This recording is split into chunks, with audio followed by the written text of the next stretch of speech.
Lucky 14. Ah, Lucky being 14. monstrous. Yeah. And Hello. it's buffering. Come on, internet. Come on, yeah. Mine says the meeting is it's come up. streaming live on YouTube. Yeah. And we're on. And mine. I can't see our video yet. And We're we're on. Yeah. There you go. Hello. Close that down. Hello. Made it. Oh, of course, we'd be over on YouTube Yay. as well. Live on YouTube. Just about. This is number 14 podcast. Yeah. Who'd have Sorry, thought? we're a bit I late. can't We've see had, us. internet issues. You can't. Oh, Hi, that's you guys. then. Do you want to have a check? I'm gonna check. Yeah, yeah. Anyone else? It's not on there that I can see. It says live But on look- YouTube. Yeah, it's in on here. my thing, and on Hello. YouTube it's not on there. Live from New York. Anyone else have a look, just in case it's me? Like, I'm under video. Oh yeah, it is now. It's come up. We're on. I'll have a look. Oh, Yeah. Cool. Yeah. cool. Yeah, it's the internet. It's the internet. It's the internet. We've had issues again, haven't we? Yeah, yeah. And It's blue hooly out there, and my phone struggles being outside when it's raining and wet. who'd have thought it works better outside than it does inside? Because you still got to go from outside to inside or inside to outside. Oh yeah, that's true. But there you go. Here we are. Oh, here But we we were. are not normal folk, so why would we have a normal I'm all connection? frozen And again. we're all frozen again. No, we can hear you and see you. I Yeah, can we are hear you. definitely. Live. We're Yeah, got it. definitely It's really live. bad, isn't it? That's Okay. I disappeared. Wendy's got a compass ready. Has she? Has she? Wicked. Woo, woo, woo. Right. We're not doing that now. I know, he's joking. Oh my goodness. Right. How is it for the people? Dash before we start, because the internet. Are we jammo up? No, you got 5 in the live chat. Yeah, my what, aren't we? And there's comments coming through saying hi guys from Kathleen. And obviously Wendy's got a compass. So as far as I can see, we're on there. Yeah. Yeah. There we are.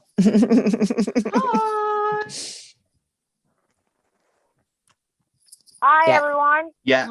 We're good to go, Hey, are hey, we? hey. Hopefully, as time goes on, the internet gets better, doesn't it? Yeah.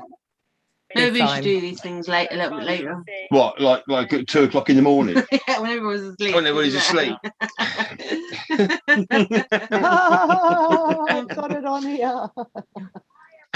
What a delay. Who said that? There is, isn't there? Yeah. There is a Weird. delay, isn't there? Yes, weird. Shall I just shoot off a minute? What are you going to do? Throw the phone out the window. No, there's not a delay. I'll be There's back. a delay from Don't when do you his hair. upload. There's not a delay. There's no delay. The delay is when you upload from the actual what we're talking about now to the screen. I think it's there's no delay your end. Don't It's panic. 7 seconds delay. Yeah. Is that what it is? There you It's a go. natural Yeah. 7 seconds. Yeah, there always delay. is. Yeah. A few minutes, a minute or two. Yeah. Is it? Oh, I thought it was longer than that. So we're all right. Wendy is Come waving on. at us all because we crack her all up. Crack her up. Hang on, it says. Let me read it. Sorry. Professional, as usual. We've got someone Hello. from Indiana in the USA. Oh, wow. Yeah, Wendy said, "Oh, you crack me up. I am actually waving at you all." So let's give Wendy a wave. Oh, mwah, mwah, mwah, mwah, mwah. Yes, hey. Hey, neighbor, you're right That's- next door to me. I'm in I think Ohio. Oh, that's Anita. Anita's next door to you then. Hi, Anita. I'll have to do it from here. See, it goes so quiet without Juicy there and his motor mouth. I know. He keeps it going. Isn't it? I I think know. we're all kind of Lovely. What are we waiting going to to do? kick off, aren't we? I think that's our biggest aspect. Because we try to get it together, but nobody has it all the way together. That's what makes us so good because people can relate to us. Because Yeah. That's better. What you done? As you can see, we are Okay, having no. internet issues. We've Well, got internet Lucy and issues. Lucy are, yeah. Well, Sorry. Do you They know think they though, we have, can but we can't actually see see it. you really clearly, Yeah. and there Can is no you? delay. Yeah. No delay, You no lot nothing. keep freezing. I can hear you fine, but you lot keep freezing big Oh, time. you're fine though, from what I'm How's seeing that? on here. Yeah. Nothing's Yeah, happening. that's better Is actually. that better? Back again. Yay! Woohoo. I think we've Well, I've cracked it. cracked it. What did you do? Well, the light. Switch the phone off. No, the light in the back cabin that fell down, and then anyway, it's working. Anyway, here we are. Which line? The big one. The big one, yeah. Okay. Yeah. So I've just like demolished the whole bedroom, but it's working.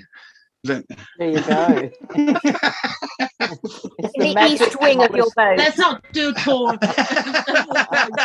Yeah. Oh dear.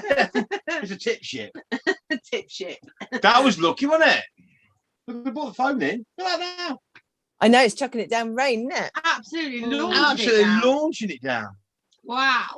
Anyway, there we go. We're on. Okay, sorry about that. Yeah, sorry about that, guys. Cool. Blimey. Everyone's moving now. It's a whole new experience. Oh, It brilliant. is. Unless people have gone to bed. Took that long, they've all gone to bed. That'll be me in a minute.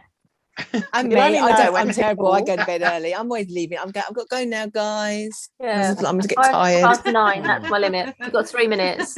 We Oh, were as well. So 3 we minutes. it was 5 o'clock last night. We got to bed, wasn't it?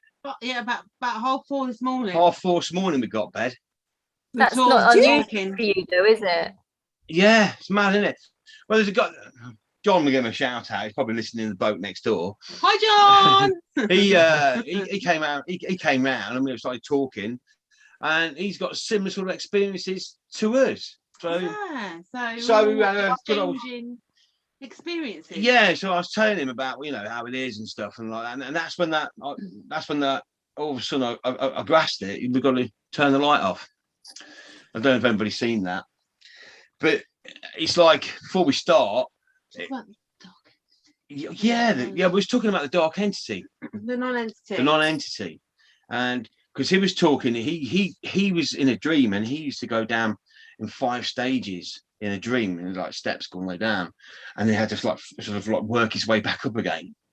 So I was like, and he's seen this like black smoke. Black smoke. So and he says, I didn't know what it was. I said, I know exactly what it was. It's because we was Non-entity. we was chasing it for a long time on our travels, and it's a non-entity. And the real weird thing about a non-entity is it's not even allowed. It's an energy that can't even recognize itself, because if it does, it becomes an entity and poof, it's gone. And these non-entities are like a dark energy. When I was on one of the travels, it's almost like it's really weird because we're talking about when sometimes we're on a physical travel, but then within the physical travel we get taken out to other places as well. And then we sort of like snap back, and it was almost like it was really weird. We've been out like almost like we've been working somewhere, and we came back to the house, and they dropped like an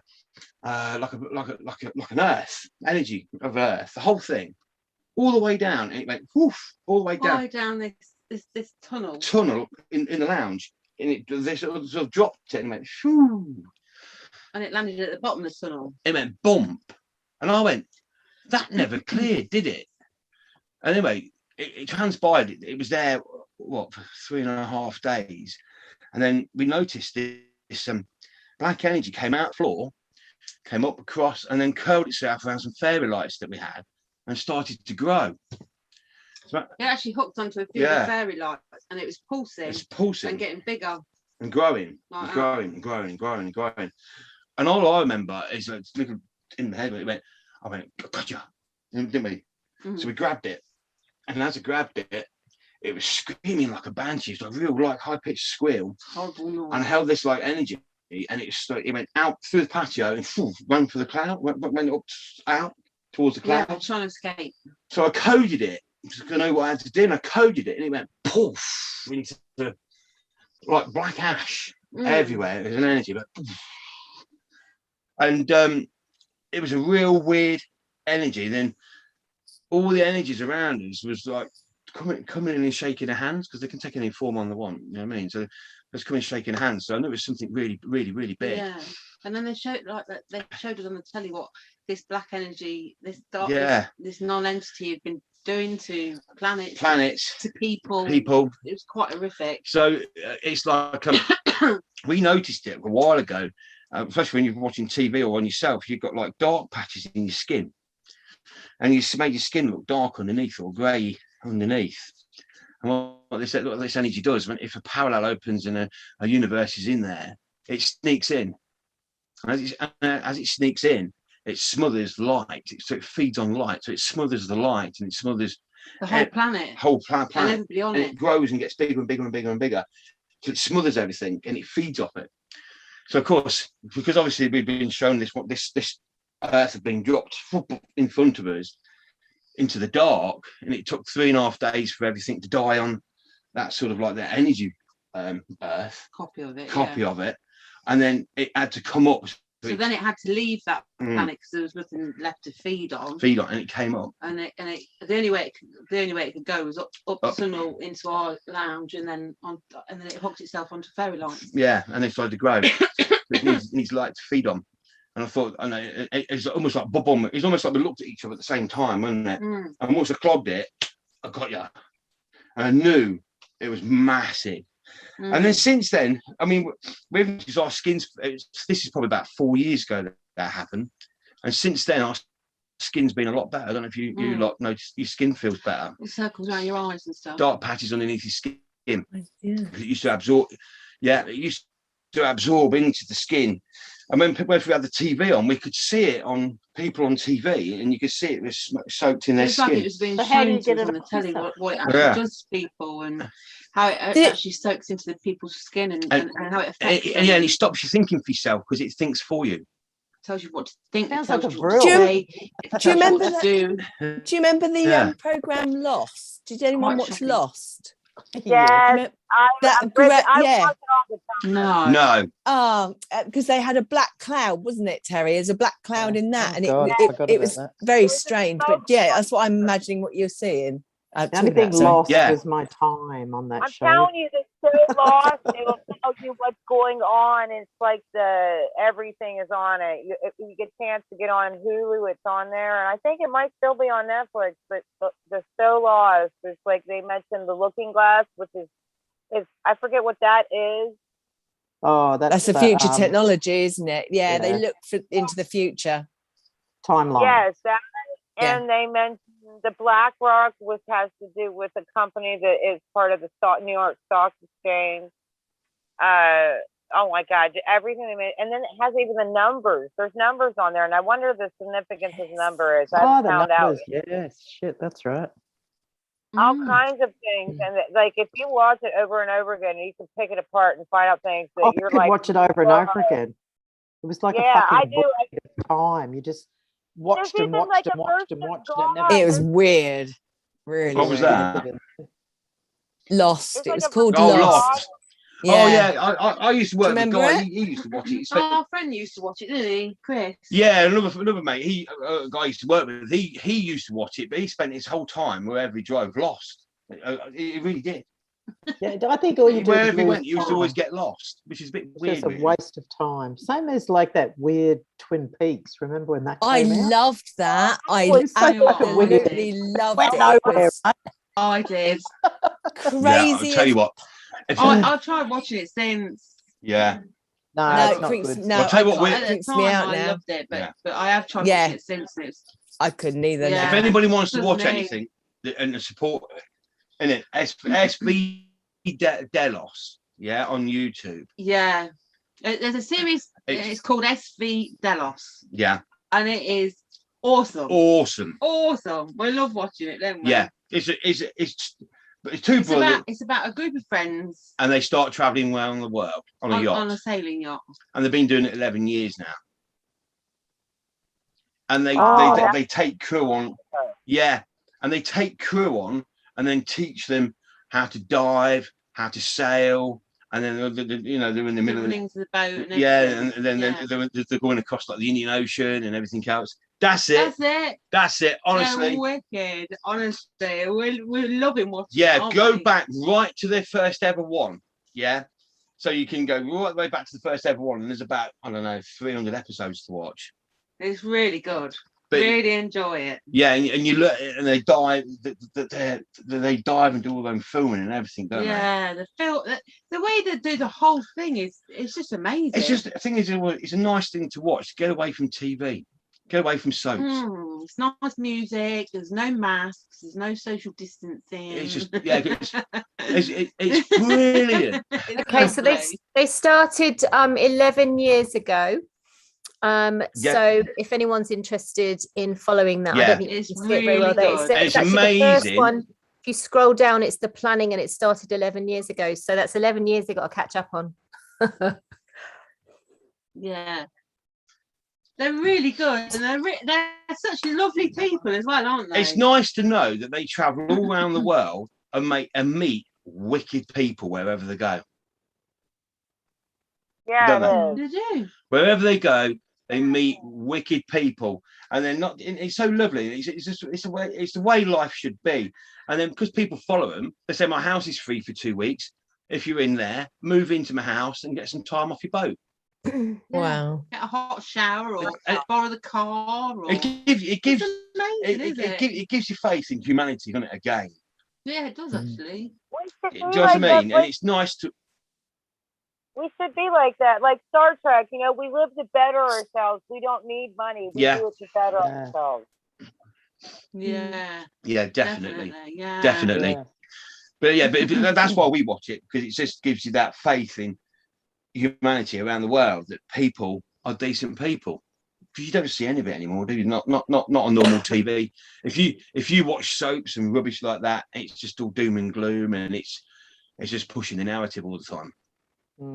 Constantly. So what was the going back to what you were saying right at the very beginning of this, and you were talking about the dreams or the dark and things. You were kind of on a trail to tell us about. Yeah, we have. No. I'm just taking you back to where you were. Yeah. You could be getting a bit lost. It's just something I was talking about, because obviously I had all these things that happened to me, like now, happened to me as a child, like I said before. Yeah. So doing like, I'll do what we do at the weekends and whatever isn't triggered by recreationals. Yeah. All it does is open the channels up of what I've suppressed as a child because of the fear of it. So when you've got all like energies and people, I won't call them ghosts, visitors. Yeah, they're not ghosts, but they're coming to you all the time as a kid. You then run away from that because obviously you're meant to live with it. You don't really understand and no one understands you, because it's, you know, on everything else, and everybody's like makes it look like you're a weirdo or whatever. So you run away from what I won't call it a gift. You run away from what you can do, and what's been given to you, and you run away from it. But the thing is, and a lot of people I've spoken to have all ended up in the sort of like the clubbing party sort of world, which they end up taking like some type of recreational, which then opens them channels up, so you can't run away from it. So you got to deal with it. You got to learn. You got to learn, and that's what this part of my journey is. It's learning what I was afraid of back as a child, and learning that they're not here to hurt you, whatever. That's your fear that creates that problem. It's not the fear of them. So I was like, how many people out there are bottling that up? How many people are running away from what they were when they're a child? Everyone. How many people? Everyone. Yeah. Everyone. But when I say everyone, how many people are feeding off us running away from that fear? All of the 1%. You see, So it was like it was purposeful. Because we run away from it, and because obviously we're afraid of it and we run away from it. But other people seem to run head on into it, and if they're running head on into it, they're not afraid of it because did it happen to them? I wouldn't have thought so, because of the fear factor that keeps you away from it. So you've got these people that are feeding off the backs of us, hiding who we are. So a lot of people, I mean, I used to, if you've got a light or you switch a light on around you when you're sleeping, it detracts your light. So it keeps you safe. It's like a safety, it's like a comfort blanket. You put a light and that light smothers your light and keeps you safe and keeps everything away because it detracts from you being a beacon. And that's what I thought to myself, you know, everybody's got to go back to that original point of whatever point it is. Yeah. And turn the light off and sit in the dark and let your light shine. Yeah. Probably I'd be confident with it. Would have been. The thing is, I think we've all been so conditioned to fear what that is in the dark. Yeah. That rather we come in as this light being, that if we were just to face what was there, what you're saying is when you turn the light on, you wash it out and you never actually really face it. You never actually really deal with it. When in actual fact, what is there is not to be feared, it's to be embraced. And if we were to embrace it earlier on in our life and be less fearful of it, it would stop so many of us being fearful going forward into our adult life. Because each one of those that whatever is in the dark is there either to teach us something or it's come with us, but we think it's not part of us. We think it's something outside of us that's to be feared. When in actual fact, if we were just to embrace it and allow it to be there, but stand in our power with that energy, rather than fear it, kind of just stand in that power with it, we wouldn't be quite so fearful of it. So don't turn your light on, keep your light off and stand with it. Let your natural light shine through. And then because we run away from it, other people can pinch it. They can feed off the back of it. They can feed off the back of it. Because we run away from it. Yeah, the fear. Because obviously when you're a kid or whatever, you still have that fear when you get older. It's still there. You think it's still in psyche. A bully can sense that fear, right? You're not born a bully, but a bully understands the fear. They can smell it. It's this thing that we can do. We can smell good people. We can smell fearful situations, all that sort of stuff. And this really just comes down to what's the one thing, how to keep us in the dark, was just lack of education. They didn't even need to tell us to be frightened of the dark. All they did was not allow us to learn what was going on. So in actual fact, we're devoid of the information to accept it. They haven't put in any foreign information. All they've done is not educated us or not pushed us in the direction of the education, which would then allow us to understand, well, everything about ourselves, the darkness, the light, and everything in between. So videos like this and all of us talking like this is as simple as what it is. This is the education. It's the words put in the right format, in the right sentences, with the right energies, and we alchemize, if that's even the right way to look at this in a sense, we alchemize right words to educate ourselves and anyone who's watching this, because it goes bing and then something just opens up. So we actually don't have to get rid of any pre-programming. The programming was, like I said in the last video, we've been taught from a very early age to fear authority, respect authority, without a doubt. Whatever it is, your neighbour who could speak in a really officious manner, a nun, a cop, whoever.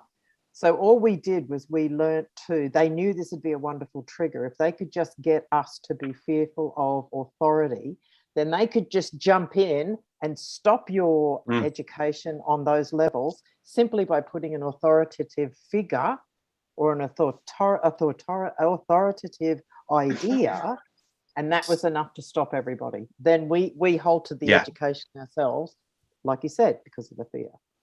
So it's just about opening up. Which then goes into the psyche as being a child again. And it's conditioning as well, isn't it? Conditioning. So I remember seeing, I was in my parents' room one Sunday morning, and I was thinking, God, I can see this red, like what I would term energy. They were like arrows of red energy going across the ceiling. Whether they were there or not, I don't know, but I do see energy now. And my parents were like, oh, it's just your eyes. And I was like, oh, it's just my eyes, because I was a little kid. So, so your parents condition you, don't you? Only because they're none the wiser. which is what I think a lot of people are here now for. Like, I've got children, and so when my daughter says to me, recently she's come to me and she said, "Mummy, I can't sleep in my bed because something shakes me awake at night." Now, putting that back to my parents, it would have been, "Oh, you're right, there's no such thing as monsters," blah, blah, blah. And I'm like, "Oh, okay, then it's probably nothing to worry about." And I tried to explain to her in terms of energy. So again, that's breaking the cycle, so that when she gets older, she'll hopefully understand energy and we can pass it down, and that's how we all evolve, isn't it? It's a generation thing as well, isn't it? It's a generation thing because we are so much more awake now than our parents were. Obviously energies are shifted and energies are changing, and then I mean, we gave our power away because our parents would have let us think that we were imagining it or something like that, whereas that's all they were taught, wasn't it? To not precisely don't get into it. They had no education on how to deal with it, so all they could do was what they'd seen done, which is go there, yeah, and placate you, because they had been handed down the dumb, and we keep handing it down until, like Tash, where you spoke with your daughter, that's when you stop handing down the dumb. Breaking through. You go back 3 generations. It was Victorian. Yeah. It was late Victorian, wasn't it? Yeah. So you go back to, say, 3 generations within a family, they was being brought up by late Victorians, and that's just ricocheted all the way through. Yeah. Very archaic. Yeah, that's true. It's true. You go back 3 generations, and that's you're picking up late sort of Victorian sort of mannerisms, and that's ricocheted all the way through to where we are now. It's not that long ago, really. Yeah. No, it's not, is it? That's the thing. Well, no one, we are now, but we were never taught the power of our voice, the power of the words, the power of anything. So we don't even know the stuff that we're thwarting. We all just fall through history, don't we? Yeah. In America, kids were like, you heard kids to be seen and not heard. You were squashed. You were told be quiet. That was worldwide. And adults. So our voices were squashed, but the ones who were loud like we are, we can't help. We're like, hey, here we are. The children would be, children are so open, so to shut them up, and to minimize them and minimize their growth. That was designed. So it was taught into everybody just to tell children to shut up. And that's why I want to get in school. That's why I want to get in school earlier and earlier and earlier and earlier. Yeah, that's what I was about to teaching them symbols on the hands to shut their energy down. Yep. Which goes back to the bucket letter we did the other week. You know what I mean? And it reverses that, because they want to get that imprinted into your brain at an early age to shut you down. Because that's what they say. You start school so early, don't you? Because you get on in there. As soon as you're in there, you're conditioned to think you have to grow up, you have to get a job, work 9 to 5, get married, have kids, and that's the way life is. And obviously, it's not like that at all. You're not taught anything spiritually. You're just taught. Basically, you're conditioned from the moment you're born. When we were at school, it was religious education. So there's even pumping even in there. Hand over your individuality. And then get ready for, the square peg and the round hole thing. The thing is that for the first 7 years of any child's life, from 0 to 7, they are living in an alpha brain state. So they literally absorb everything from their parents. They're learning everything. They're observing everything. You might think they're not listening or paying attention, but they're taking it all in. And if you've got parents that are awake and are literally kind of conditioning their children to the way of being spiritual, the school system has had to come in a lot sooner and a lot earlier, because they need to be the ones that indoctrinate the children. Get them into school at 4, stop listening to the parents, 6 hours a day at school. And they're kind of regurgitating the same thing over and over. And if they get them early enough, between 4 and 7, that's a massive chunk of their lifespan to kind of make them absorb that corrupted way of being, and then the way that they expect the children to be slaves to the system, for them to work for them and to pay for them. And so it definitely has changed in our lifetime, that the children go to school a lot earlier. I mean, in South Africa, they don't start school until they're 8 years old. They don't start until then. I think they can. And what did you learn at school? Nothing. Nothing. No, you don't. I mean, you know, any of us that have got children here, you know, we know. I mean, I certainly know with my kids, when they go into the year R at Rainbows, which is from 4 years old, from 4 till kind of year 2, they're really only just learning to spell their name and to maybe write their first few words. It's all about socialization. In the playground and things, so they could be doing that at home. You know, they don't necessarily need to go into school to do that. It is just about getting them in as early as possible. Well, you think the world is recruiting them, right? So all they're doing is doing what they would do with an employee, just way early, right? So you're just coming in. It's got fuck all to do with anything that they told us it was. It's so secret in the way they go about it, but all they're doing is grooming their employees, and every person on the planet is one of their employees in their mind. So that's all that's happening. And the better full on grooming. And the better you do at school, it means you're more subservient to get a higher sort of paid job. So basically, making more money. The lower grades you get, you're less subservient. So you don't get paid the money. So you get punished for it. So the people that get the higher grades, they get the better jobs. Not any more intelligent than anybody else. They're just more subservient to do as they're told when they go into that company. That's how it works. I mean, and you know what? And that's really where funny. The arrogance comes in too, doesn't it? Oh, I'm better than you. I get paid more. They like me because to be nasty and evil and horrible. That makes you division. That gives you money. And division. Everything.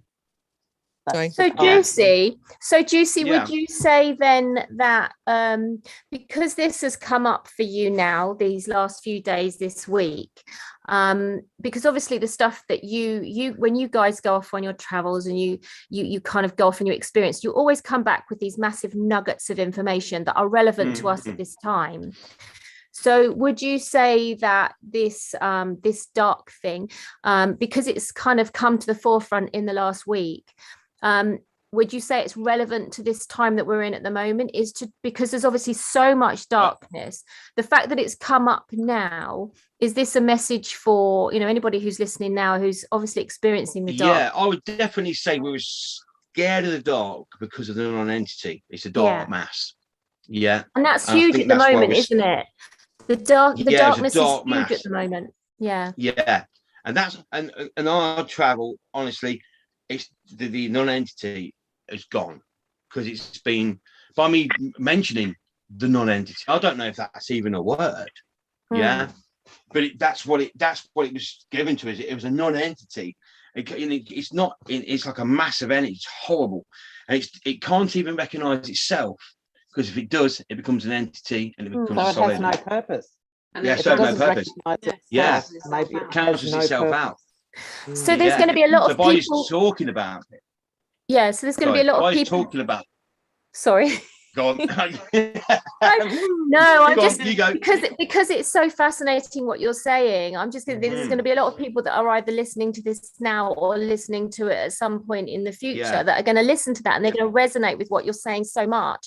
But there's a big message in there. There's a massive message in there, isn't there? There is, and the thing is, it spread the word of the non-entity and how it works, because it stops it reforming in the future. Because if I don't spread the word about the non-entity and what we dealt with, it can come back again. But the entity, it's like a health and safety manual of the universe. It's almost like that's what it was almost part of, isn't it? It's like a health and safety manual of the universe of what can and would go wrong, because we don't actually understand it. By understanding it, stops it happening. That's it's the knowledge of it. It's the knowledge of it that empowers you to stop that happening again. And by understanding this non-entity and how it works, and you're looking back about being afraid of the dark and keeping the light on, maybe it fed on the light next to you and not on you. So because a lot of people are afraid of the dark or whatever, had a light on to detract, maybe it fed on the light and saved it feeding on you. Because it feeds on energy, it destroys planets, destroys universe. It goes to the light. I've gone goosebumps now just saying that. Because it's a horrible thing, wasn't it? So it makes, and it also it stops you. if I wonder if naming it, like I can't remember your name. All the names have disappeared off the screen. Alex, you were talking about this darkness. I'm wondering if each one of us, if the darkness was a name, it's like things, right? You know, when you name it, or you can categorize it, you can minimize it, right? Where it's like the unknown becomes known. So maybe if each one of us understands what that darkness represents, then you can name it. You could, not like Herbert or Bob, but if you could name your darkness, maybe that's what sets it free. Maybe it's just a personal connection to it that keeps it coming back in the first place, whether you've got a light on and it feeds on that, or it's feeding on you. Maybe naming it liberates it. Maybe then it turns into something positive. Maybe it's a neutral. Well, everything does, because that's one thing that we've been on a journey. We always finish with, we take all the negative of what we've done over all of our travels, and then we create the beautiful out of it. Because you can't create something beautiful unless you've got the negative to create it out of it. So we always finish the travels off. It's like a clean ship, clean house, clean everything, and we take all the negative we've been dealing with and then make something beautiful out of it, wherever it is. We just make, we just take it up. We take all the negative and make something beautiful out of the negative. So then it can't be negative anymore, because it's been made into something beautiful. I see that makes a tree. Nearly looks like a tree when you do this. I'm wondering if it is, and we just see it as we just all the negative we deal with, don't we? We just take it. And make the darkness the fertilizer, you know, the individuality of the darkness. You don't need to actually understand it to use it. Maybe it will birth. Once you can acknowledge the darkness, maybe it's what helps birth everything that's good from that. Like a tree, you know, you don't need to know what the tree is going to look like when you plant it. That's just too much of a... It don't matter, It's just taking that negative and then creating something beautiful out of it. You liberate it. You can't create something beautiful unless you've got the negative to base it from. So to create perfection. Just I mean, like, how do you know what beautiful is unless you've got the negative to go, well, that's horrible. Now you can create something positive out of it and beautiful out of it. So it uses it up. And maybe that frees the dark light. Remember that, because everybody's afraid of the dark, and that thing, it was horrible. Wasn't it? Yeah, horrible. And then everything got stuck in. Once we removed it, you could see it on people's spines. It sort of connected down the spines, and it left like a purple imprint as it went. And but it also it stops you thinking. It thinks for you. But also we got shown that is carriers that carry it. They can there's always them, and they carry it within the, they help it. Yeah, within them. And like they carry it to spread it. And they get this. I suppose they get rewarded for whatever, you know, what they think they're going to get, but they're not. But there is carriers of it, and we dealt with them as well, didn't we? Yeah. They carry it, you know, inside them, and then they can pass it on. But it's only one. Yeah, but if anybody noticed a difference with the skin, for any softer, all the dark patches have gone off the skin. It's because it used to soak into the skin, and you could see it in the skin. You could see it underneath the skin, couldn't you? Around your eyes, in your face, your arms, your legs, all over you. But there is carriers of it.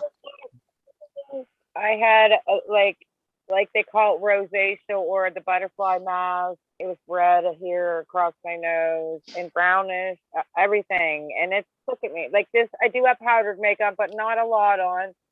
And it takes a lot to cover up dark circles. I mean, I look like Night of the Living Dead. But also, I was 432 hertz now. I had to put that in there. Plug in the 432 hertz. Heal yourself. But no, that's one thing. But sometimes you don't notice these things are missing until somebody points it out. It's like sometimes you don't know you're poorly until you feel better. You go, oh my God. I've been feeling ill. Now I feel better. I realise I didn't feel right until you feel better. And then when you go, oh my God. Wow, I was sick. Yeah, and then you go, wow, I've been feeling shit for 2 weeks and never realised, because it's a slow burner. I was like that for years. But it was all carbon related, which is weird. Carbon. Yeah. It was all can you expand on that a bit? Juicy, can you expand on that? Carbon was it was massive. We've had a few dealings with carbon, haven't we? Yeah, it's carbon. It's never worked out good. No, it's carbon copies. So when different planets or whatever are being copied, or people are being copied from it, it's almost like there was too much carbon in the firing of that universe.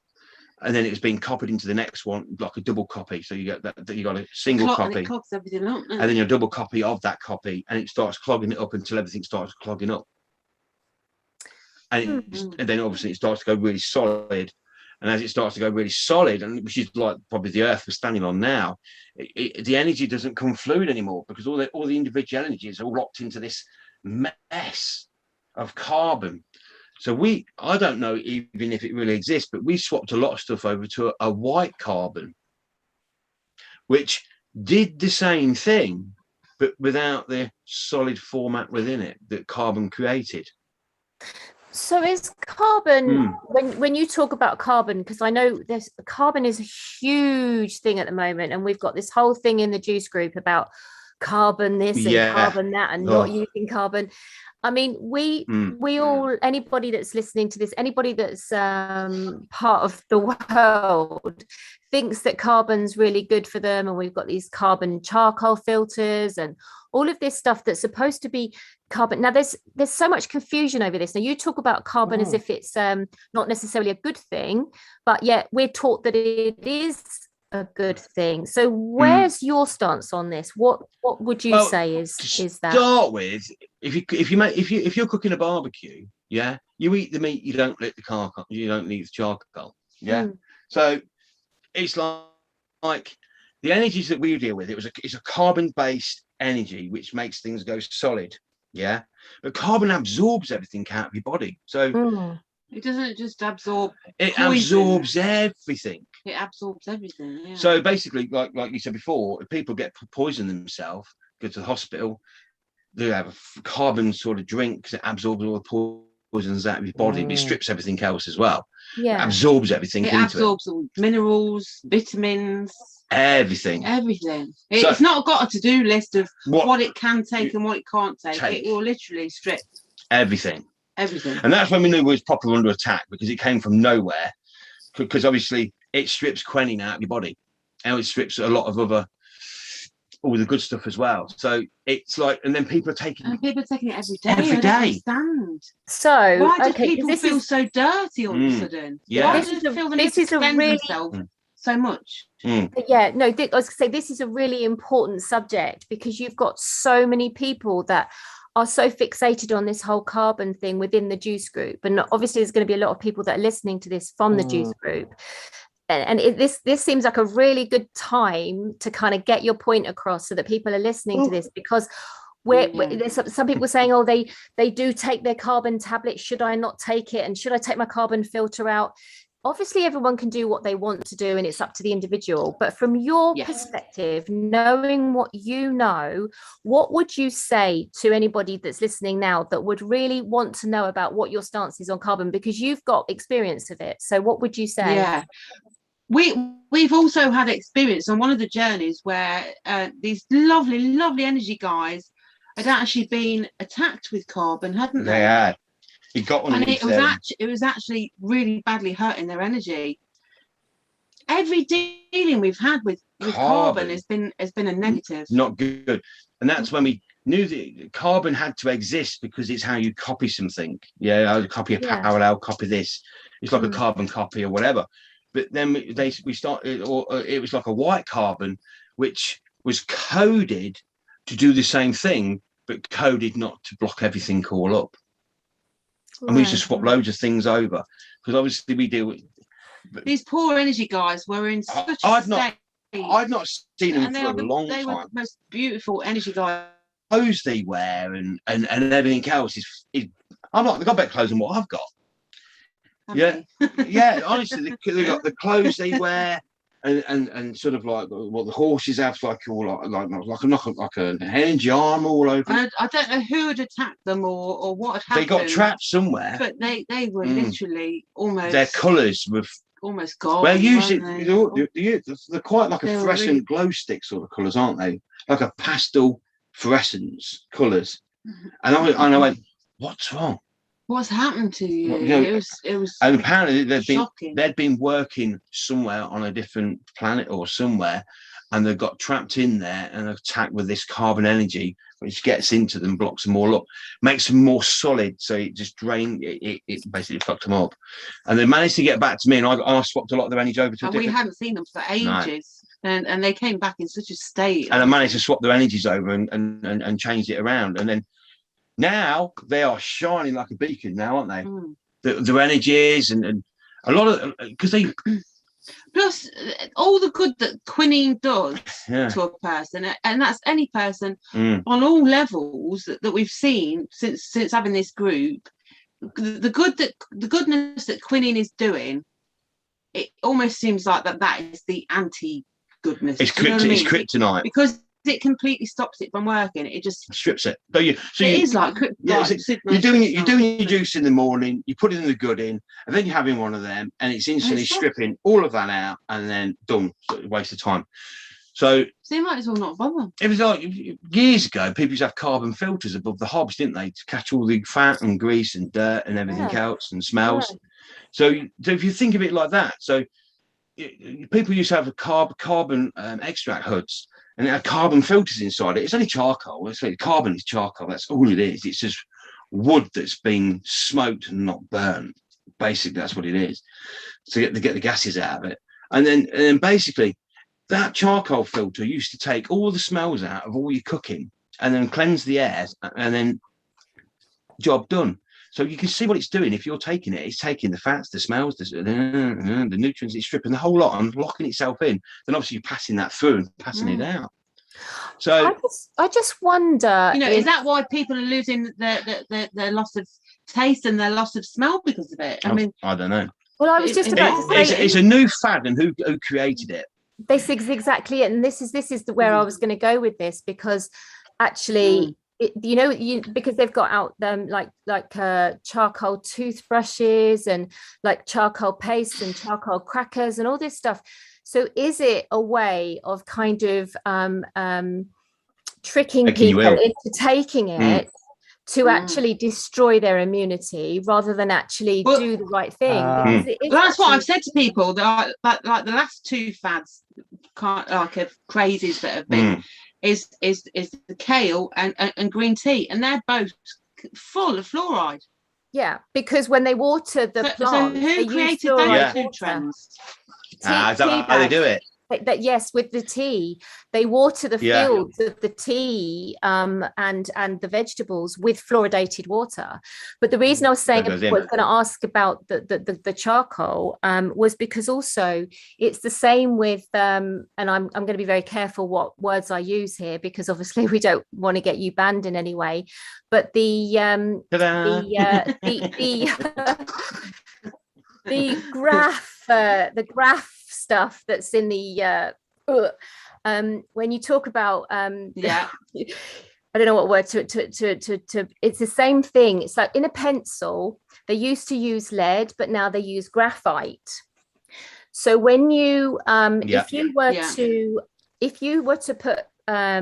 use a pencil, a graphite pencil on a piece of paper, and you get a piece of sticky paper, a piece of sellotape, and you take the first bit off, you put a piece of sticky tape over the pencil mark, take it off, put another piece on a piece of paper, rip it off, a bit like a band-aid. You just take it off and you what's the word I'm trying to use? You diminish the amount each time you you put it on something. What you're left with is the GO, the you know what I'm trying to say. Graphene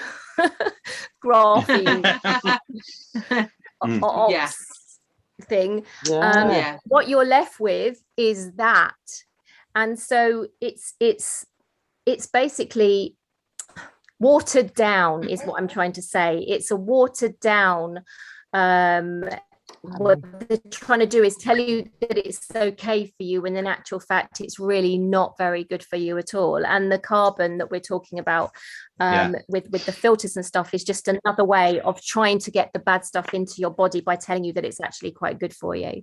And it was actually emailed me saying that the charcoal doesn't actually do anything. No, it does.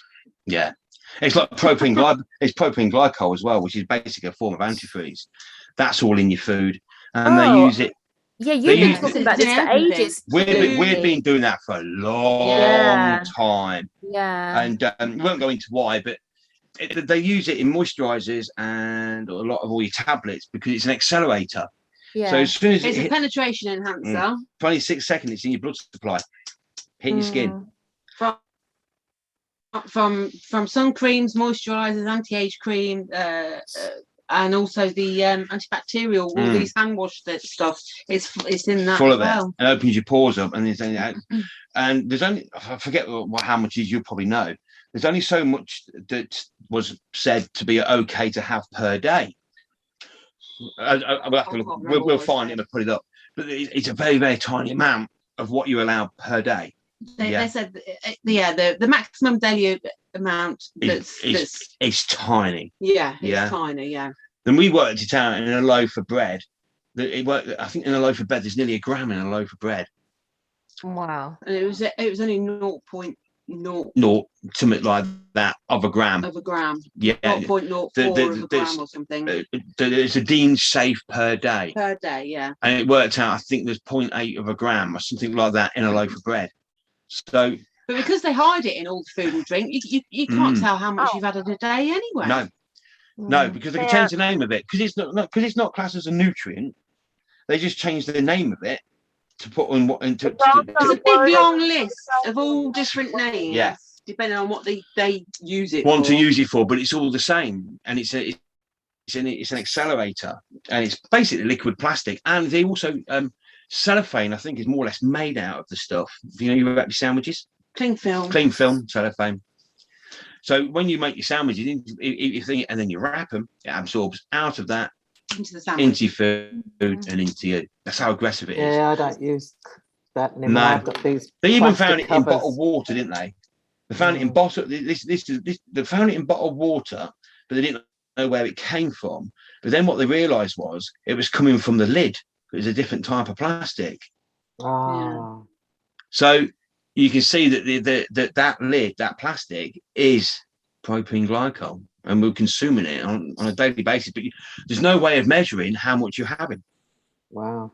There was a company, I won't name it because I don't want to sue me or whatever, but they bottled water. This one dude made a video, showed the name of the bottle, the brand of water. It was wintertime. Like, there was all these other bottles of water or water that was left from a bucket or whatever, and they all iced over. Not water, never froze. Never. No, it won't. Like, it's the antifreeze. Yeah. And then we look. I mean, this is sorry, Terry. We looked into it, and in 1990, I think it was something like, how many million tons were made of it? I think it was 900 million. 900. It was 900. 900. It was a lot. Tons. 100 million tons were made on a yearly basis back in 1990. In 1990, it was either 900 million. Or and it's made by petroleum companies like Shell, and I think it's Shell and people like that. They make it for the thing. So, how much of this stuff's going into the seas and rivers? Because it's in every shop, supermarket. It's in shampoos, it's in conditioners, shower gel, it's in your toothpaste. We actually wrote. It's in makeup. Because the thing is, it's going into rivers. It's doing this. It's going in everywhere. Yeah. So we wanted to know if it's pluming. Yeah. So does it disperse? Does it disperse? Or does it break down? Or does it plume? Now, if it plumes because they're pumping it into the sea, is this why all the whales all of a sudden end up on the beach dead because they've been suffocated by the liquid plastic we're pumping into the sea with propylene glycol?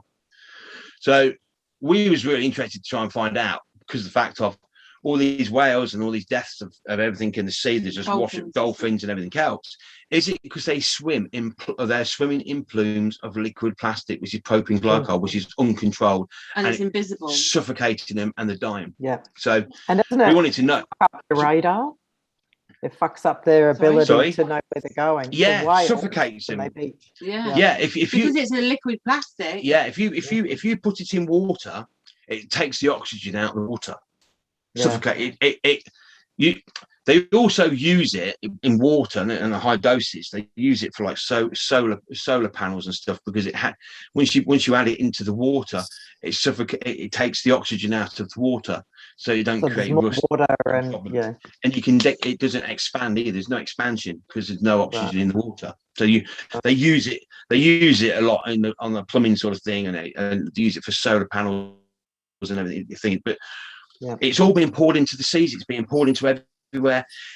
We wanted to know, does it break down? I mean, we couldn't get, no one wanted to get to us, didn't they? So we wrote a letter in then, didn't we, to David Attenborough. We wrote a letter to him, asking him about it, and why not? See if he knew. He actually wrote us a handwritten letter. We've still got a letter somewhere. It's a handwritten letter, and he wrote us one back saying thank you very much for your concerns and everything. But obviously he's getting a bit old, and and he had never heard about it. And if he get a chance, he obviously he's getting, bless him, he's getting on a bit now. He's done his bit, but like he'd never heard of it. But like no one wanted to pick up and run with it, did they? It was so because obviously they're dying for somewhere, but there's billions and billions. It's in your shampoo, so you're washing yourself in it. It's going straight into the drains. There's billions of tons into the rivers, into the sea, and if you look on your vape, a lot of the vapes, the vape juices, that's all full of it. That is made out of propylene glycol, all of it. And what they do is they put the water like an oil or whatever. So when you're smoking that, you're smoking more or less antifreeze. And if you look at the bottles, and they've actually got environmental stamp on it, but it kills trees and kills plants. And if you dispose of it, you got to dispose of it properly, because you're not allowed to put it into the rivers. And that's just a small bottle, about as big as that. So how much is going into just the environment itself, isn't it? Yeah, hazardous to the environment. We can't keep it out of the waterways. End of story. We live in it, but they know they're doing it. We live in a system, right? It just they know they're doing it. So you've got your plastic problem, and you've got a liquid plastic problem, and that is the silent killer. We think personally, when you start going down that rabbit hole, it's a whole different sort of thing. Because we go down that many rabbit holes, it's unbelievable, isn't it? We go, what's this, and then what's that? I mean, and we just started a new group now. We've started a new group now, and there's a new mission. Tash, do you remember a long time ago when we did our early podcast and was talking about the double beat, and it got banned in thingy, but we couldn't find anything on it? Well, we found loads this week. You've probably seen it. We found all the information, and it's the Criminal Act 58. Yeah, clause 58. Clause 58. Criminal Justice Bill. So if anybody wants to know, go on our website. Yeah, you tell them. You won't know them. JuicyandLucy.com. And it's I'll put it in the chat. It's on the music page. Yeah, it's on the music page. And I've done links to loads of YouTube clips showing the actual protest that took place in London. That was never shown on normal. People forgot about it. That was a really good watch. Don't know about it. No, but I watched that. That was really did you like good. that? It was, really interesting. It's amazing as well, because the music in the background is the music that they banned. Now they tried to make it look like it was all travellers. Tens of thousands of clubbers and people marched on London, because of this act. I mean, the eye. Can you just go back slightly and explain what the double beat is and why, where it came from and why it was taken out? Just go back slightly. The double beat, they class it as a repetitive beat, but the actual repetitive beat in music. But if you listen to any sort of African music and tribal music. Yeah, boom, dun, dun, dun, and it does this. Yeah. So if you listen to the right music, it's got basically it's like your DNA, and it does this, and then you put your soundtrack on that. Yeah, and that was the old house music that was years ago. Now that was outlawed in 1995. Now this 94. Sorry. Now this isn't about anything about virus or anything else. This was music, and then from that point. That's why if you have tried to make out that it was like brainwashing people and everything else. So, but we think it's the exact opposite. It was actually waking people up. It was dividing people that got on. So that music and that clubbing scene brought people together. There was never any trouble. Thousands of people around the world was all coming together. There's all enjoying, and it got that family, and it went bang, blew it all apart. It was gone. So when you actually look on the clips that we've got, you can actually see to where we are now. It looks like the same day. Fashion's changed. The protests all look the same. And then same protest. Same protest, different day. You're taking a community of people that was coming together, and then blowing it apart. And then when you actually look, then you go back again. You go back to the miners, especially in the. Now, when they shut the mines down, I think personally it was to do because the unions were getting stronger than the government, because the unions were back in the day were fighting for the people and people's rights. I think there's probably tons of coal down there still, and all they wanted to do, they realised that the unions, which were the working class people, were getting more powerful than the government. How to get rid of them? You shut the coal mines down. You break communities up. You divide people, you break families up, the unions go. Now all the unions are gone. So now we don't have unions, we have HR, human resources, which is run by the government. So if you look at sort of all of that was done. It's not there for you, is it? It's not there for you. It's now controlled by the HR, and that's regulations of government. So they got rid of all of that family unity there. And that was Maggie Thatcher. That was Conservative, and then you come into the 1994 of the Criminal Act on music, of what you can listen to, what you're allowed to listen to, what you're allowed to dance to, what you're allowed to mix with, where you can go, where you can dance, where you can party. You're not allowed any more than 16 people. Even now, it's classed as illegal rave, and they can shut you down because more. Well, I wonder what the significance of 16 is. There'd be something to that. Yeah. Because these evil ones, they tell us everything, the symbolism. And I'm not thinking, but that was Conservative as well that did that, which is really interesting. And then we come to present day, which is now they're going for the family again, blah, blah, blah, and everything. And we're back to Conservative again. So that's 3 lots of Conservative slamming down power. And control. And control and breaking people apart. Don't think it's any coincidence. Really don't. No. So what we'll do is we've got clips, and listen, and the music that you hear in the background of these protests is the music they made illegal and a criminal act if you make it. It's like, what the fuck? And that's where they really crack down with the music license. And what's allowed to be imported into this country and what's not, and we think the double beat, which is like that is DNA, and it's some sort of connection to the universe.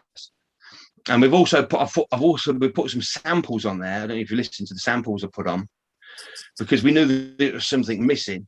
So we started getting records and making our own double beat music. So we made our own double beat music, and I put a few samples on there that we made on a lot of our parties were all about how you feel, because people, how everybody feels, how the whole room felt, how the whole party felt. So because obviously people was on ecstasy or whatever, and they'd come in and they'd feel like normal, and then we started creating our own music, and I used to sit them in between 2 speakers as like guinea pigs. And I go, right, sit in between them 2 speakers, I'm going to put this CD on, a normal one, and they felt normal, and then I put the double beat back on. There was absolutely hammered and spanned, and we couldn't even talk. and then I turn that off and put normal music on, back normal again. So I know for a fact, yeah, that by banning that music and that beat, it's a massive part of our DNA that we've got smashed to pieces. And I said, our natural evolution. There's a whole chunk of music that never happened, and there's God knows how many of us that haven't evolved in the right way because we've not met the right people, because it's blasted the tribe apart. It's massive, and that really goes back to the double beat and everything else, and the universe of how it works and everything else. That's all figure of eight, and it just constantly. It's all to do with DNA. It's the same thing, and they made it, and it's illegal. It's illegal to even present day, and this is we touched on this a long time ago, and now we've got a little bit of a platform, and we're continuing that journey of it. So we've opened up a new Facebook group. We've been in contact with a few people that was actually there at the protest. So amazing. You know what I mean? Thanks, guys, for putting them on YouTube. Awesome. And anybody out there that was there, you know, let's all get together and have a chat about it. Let's put this to bed. You know, the sad thing about it is there's a lot of people that have died as well. Yeah, as in, like, we're getting old. A lot of people have died, and they put posts up and they're not here anymore. So it's like, if we leave it too long, we're gonna lose that rawness of what it was actually about. There's tens of thousands of people. What's the name of your Facebook group? Oh, Juicy and Lucy's. What's that? Well, what was it called? Don't ask me. I was doing told. We can put it in the link at the bottom. Double beat. Yeah. Double beat. Yeah. Yeah. I can't. Yeah. Actually, let me see if I can. So just to clarify, what you're saying, what you're saying is, back then, the reason that the police came in and they were closing everybody down and raves got such bad reputation was purely because they didn't like you doing what you were doing, the frequencies that you were playing, the connection that you had. Exactly. Sine waves. It's all sine wave frequency stuff. It's keeping you in a resonance of connection. And they didn't want that happening, so they had to close it down. It's been banned. But now you're is that it there? Brilliant. Yeah, so that's it. So now what you're trying to do is bring that back in again, so that people can connect to that music, and get themselves back vibrating onto that frequency again. That's Because it all got stopped, and that natural evolution of music got stopped. It's gone. It's like, does that mean the natural evolution of us has stopped as well? No. Where would we be? I was going to say no. But it's like sliding. It must have some sort of. It's like this sliding door theory. There's this. Where would we be today? Where would we be today? Stopped? Who else? You know, what would we reality, right? Yeah. What would we look like? Would we be more healthy? Would we be this? Would we be in this situation? And would we be in more control of the universe? Yes. Because they attacked it. But if you watch the clips, they made it look like, the homeless people, travelers, and they go down that road. Yeah. So when you actually watch it, they go down. But tens of thousands of people weren't just all travelers. But it was ridiculous. Don't remember who you are. Yeah, I remember. They went for the beat. Yeah, and that beat is fucking important. Yeah, because it goes back. Sorry, it goes back all the way through your DNA and everything else, and they went for that. So we're taking the next. We're still doing the quinine because we're helping thousands of people with that. They're passing that information on, so that's we've got the ball rolling on the quinine. Yeah, that can't be stopped now. There's too many people out there that are sharing the recipe every day. Imagine we still are as well. Made it. Imagine how strong you have made it, though. We might have regressed and they banned it, because there's pricks. They always do shit like this, right? But maybe think about this. Maybe it's like that rubber band. You know what I mean? If you really want to get going. Maybe before in 1994, we'd only been able to pull it to here, but they banned it, which angered everybody and pissed them off and whatever. It just gave us the impetus to go, right, motherfucker. And we were out. That's what it's all about. There's tens of thousands of people marched on London, like literally. Watch that thing. Yeah. So there's tens of thousands of people out there. If we can connect to, it's like what happened, and fuck what they fucking tell us what we can and can't make. Well, there was no blah blah blah. We'll listen to. You didn't have the platforms back then that we do now. No. To launch this. So do you know what I mean? Like I think what happened is we all went away. We didn't lose the ability to do this. We didn't lose the connection to this. All that happened is they just managed to separate us for a while. Yeah. And then we just come together with a God Almighty fucking clap and off we go. So maybe we needed that. Maybe it was required that, so you could get that more, that not resistance, but you could get more of a, what is this one that's before you let go? It's you've got the technology to put it back together again. Yep. And if you go back to them days, tens of thousands of people were just coming together. You know, you walk across the dance floor and people just want to give you a hug because it just felt great. Yeah. You know what I mean? There was no nothing sexual between male and female. You was all one. You know, it's like everyone was single forever. Right? But you can understand why they wanted to do it. Everyone like single, you single, but like everyone knew each other because everyone was just male, female didn't look at each other as male and female. It was just like entity. Whereas, you know, like I was going to say, you know, you said I never went to a rave because I did the old clubbing scene, which is exactly like that, wasn't it? Male, female, you know, you want a cattle market, basically. Yeah. But at the time, do you know what? Exactly that. And it was like, anyway, never mind. I'll digress there. But what I was going to say was, I never did a rave because I was under the impression that a rave, you know, everyone was taking drugs and they were all dying of drugs because it was portrayed like that in the news at the time. I, watched the news. So I stuck to the clubbing scene. Yeah. And the clubbing scene was a complete cattle market and totally, the opposite. The dance floor in the middle.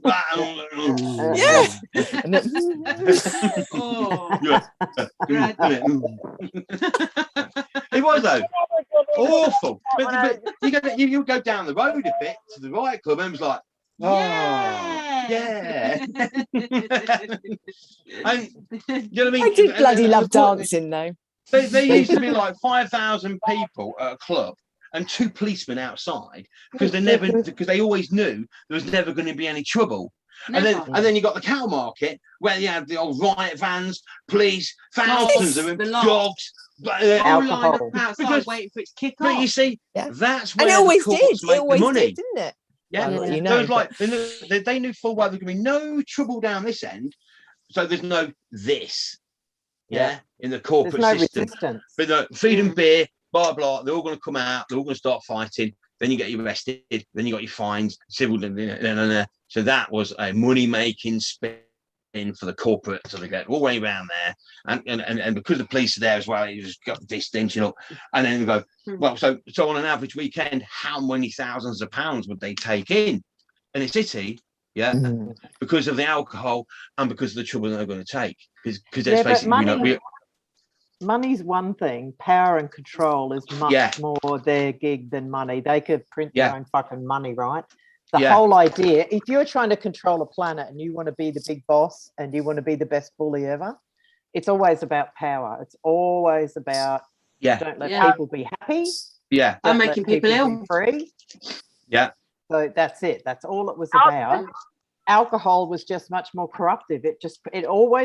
Alcohol nearly always ends up, if there's a mass, like a mob, will always end up fairly negative because alcohol's not designed to steer you anywhere other than down and to sleep. Whereas different drugs, like psilocybin, like acid, all the different ones, do different things in here. That gets you talking as well, rather than teaches you how to communicate with each other and how to converse with different people. So you go to an after party, all different walks of life, different ages, and you'd all sit there talking, chatting for days, getting to know each other, and you're exchanging ideas, you're exchanging. But alcohol, it's like you go home and you go sleep, you feel shit for 2 days and you don't want to talk to nobody. That's it exactly. That's it exactly. Yeah, and that's why they attacked the double beat, attacked the rave scene, because they didn't want people talking. That's why they made a lot of things illegal. Let's face it, we were talking to somebody the other day, and slimming tablets, I think it was in the 70s or 80s, was amphetamine. So literally all the slimming tablets used to be amphetamine. So so you used to get home in the house of cleaning, fucking thing, and the thing is, like, even if you take that, it's like, let's go and do some cleaning. And that happens spotless. What should we do now? Yeah, we haven't got any. Yeah, but the thing, but the thing is, then it's like, but then obviously you've got like these so-called coffee mornings, obviously, and we're all getting together, talking, chatting, and it's like, you could have poked my eye out. It's all talking and chatting, and then obviously they made that illegal. Yeah, so it's you can't have that now. It's illegal. It's class B or whatever. Because for once there was some happiness in there. We're not allowed to have happiness. So bad. No. Fun, please. You're coming in. Are you enjoying yourself? Did you laugh? I said, fuck it. You know, like the fucking letter. Fuck it. I'm gonna be happy. So everything's licensed, and if something's not licensed, it's being watched to be licensed. So I used to say to people, give me one thing in going out and enjoying yourself that doesn't involve a license. There's nothing. No. So Juicy, what's the plan with the double beat? What do you plan? What's your goal now? It's something. Teaching people what's actually happened. It was our start. Where the control started, where government control over the masses started. And how it ties in with today's event as well. And it's with the control, with the protests, how it makes people feel, what they're trying to do to people. It's the same thing. It's the same thing. It's the same thing. It's like Plan B of the same bloody thing. It's the same thing. They've done that. Now they're doing that. Yeah. So is a goal of yours? We'll put a video. Okay. So no, so I was going to say. So the goal of mine is. Yeah. Also, with this whole lockdown thing. Sorry. Also, with this lockdown thing. You fucking tell me. Shut up. With this lockdown thing, a lot of DJs were getting online and mixing music, weren't they? Somebody's back feels better, doesn't it? A lot of DJs were going online and mixing live music, and all we saw everywhere was Facebook shutting it all down. Shutting it down. Yeah. Because people were mixing live, great tunes on old music. Old music. So knowing that this can help people, and obviously taking back our sovereignty and taking back our rights. If you're starting to bring awareness to this by your website and these links and stuff, is your goal to kind of produce something a bit along the lines of the Quinine group, where you could then start to introduce people to the double beats, helping people to make their own music with it, to do that. Yeah. That's the goal, is it? Yeah. I've got that, because when we knew there's something wrong, we didn't know at the time what was wrong. It was just something we got guided on. It was just like part of our journey, and we was making our own music, and we was experimenting with how it made you feel, not what it was, how you made you feel. And then when people used to come in from different clubs and they're like, oh, I feel a bit tired now, I go, right, okay, I'm going to put this CD on that we made, and then boom, they're back awake again and partying. Then they go off to another party and go, I feel tired again, can I come back? You go, yeah, come back. And then in the end, I used to make people their own CDs of the weekend and then send them home with it. I go, yeah. It's a memento of the weekend. So yeah, take that home, put it on when you get home. And it made a massive difference to people. Huge. I mean, we had a lot of footfall that used to come through our house, and I used to teach people about energies and show them not to be scared of it, and this and that. And then we was doing that, and then this is at the same time as when Abracadabra came into our life. Code of it. So music's a code, it's all numbers and everything else, and that came along. Frequencies. That's all frequencies, and that came along and everything else. And so it's something we touched on at the beginning of our journey when we got together. Yeah. Yeah. And now it feels right to redo it. I wouldn't say it's the end of our journey, because it never is, but it's the start of me when me and you met. Yeah, and it just feels right. Yeah, the music brought everybody together originally. Yeah, if you did stuff or not, it made no difference. It was the music that brought people together. So it's the music that will bring people together again. Yeah, to resolve this problem. Now, did they base that music on and math? Let's get rid of this now because it's going to cause a problem. Music and math will be the saviors. You think if everything's changing, right, which it is on the planet, and once all this fucking darkness comes out and we hear about it and we realize everything's a fucking lie, everything from geology to science to you name it. I was thinking to myself the other week, what are the things that will last, that will make it through this? And it would be music and math. To me, are the only, well, music because it's natural, it's a harmonic, and we produce it inside of ourselves. I mean, the planet makes a noise, trees make a noise on that level.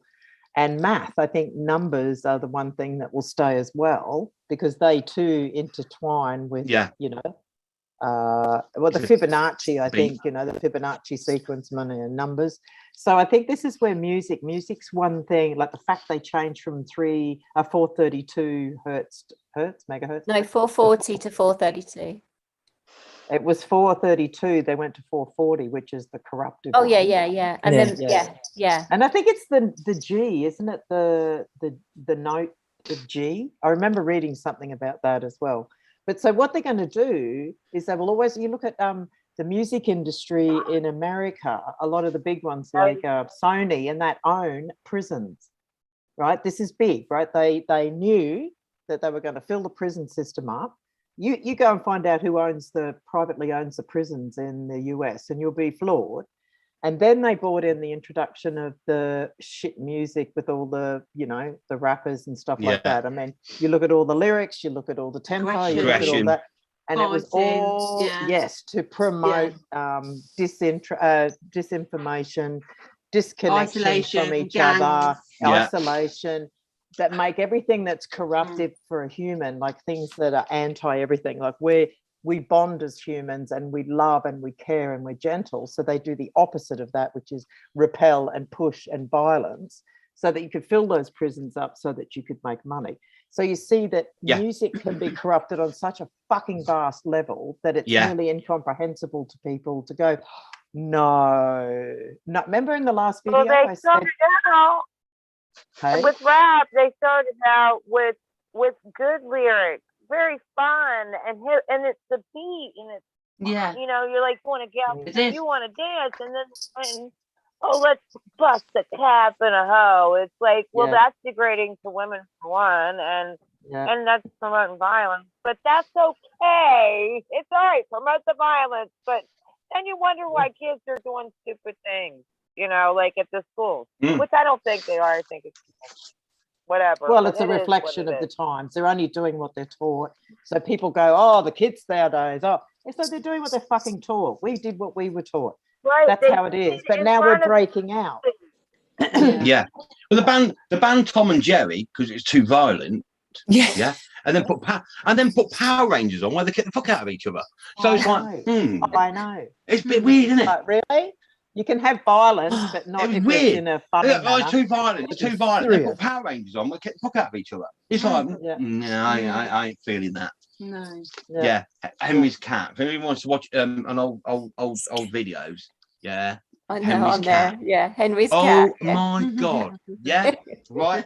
And then we got a story about that. Right. Honestly, there's a guy stopping. Anyway. We got raided one time by the old Bill, didn't it? They came bursting in because they wanted to arrest somebody. They wanted to arrest somebody. Yeah. So anyway, they went through all the video collections, and there was all my video collections, and they were going, "Oh, these are copies. These are illegal," and they didn't bother about that. And they picked up Henry's Cat and went, "No, this is what druggies listen to, watch and listen to." How fucked up is that? Oh, that's a kid's cartoon. That is gospel truth. It is. That's a kid's cartoon. Yeah, he says you must be all, because I couldn't find anything, right? You must be all druggies because you watch and listen to Henry's Cat. That is the gospel truth. So anybody that's listening to this now that doesn't know what Henry's Cat is, it's like a 3 and 4 year old cartoon. It's a kids cartoon thingy. But see, back in the day, you had like Captain Pugwash, didn't you? Oh, that was dreadful. Yeah.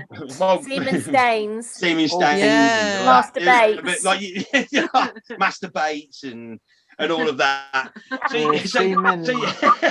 Yeah, they were characters. Bloody cartoon. Like Dougal absolutely stoned off his tits and yeah, on speed. Ding, ding, ding, ding, ding, ding. So when them cartoons was made, it was people that used to do recreationals that come up with them ideas. Yeah, but the powers that be at that particular time didn't understand the wording and the context within it of what it means and who wrote it. Yeah, it's a bit Nostradamus. Yeah. So of course, because we had a whole selection of Henry's Cat and everything else. It was like, and if you watch it, you go, fucking hell, this is about our life, right? And you're like, fucking hell, who are you? I'm going to be the rabbit or whatever. Honestly, watch it. That's you, and that's you. Fucking hell. Because when the old Bill kicked the doors off, like, yes, you must be all druggies and everything else or whatever because you watch Henry's Cat. Can I just say they didn't kick the doors off? No, they didn't. No, that's I let them in. You let them in. Next time you can say, that's another and we story. watched Captain Pugwash and Felix the cat. Yeah, she offered a cup of tea and they were shitting it. They didn't even want to drink it. Like, she's a witch. I made them a drink, and then we moved into the lounge, and then they forgot which drink was theirs, and then I could see them mulling in the red. They didn't want to pick my drink up just in case there was something in it, and it was hilarious. This is at the time when we was doing the banking, and we knew they was tapping our phone for a long time, listening to what we're saying, so they knew who we were, and they knew we knew we were in trouble. But they also knew they couldn't touch us. So it was interesting times. It was. Yeah. But yeah, Henry's Cat. Yeah, that was like, what the fuck? You know what I mean?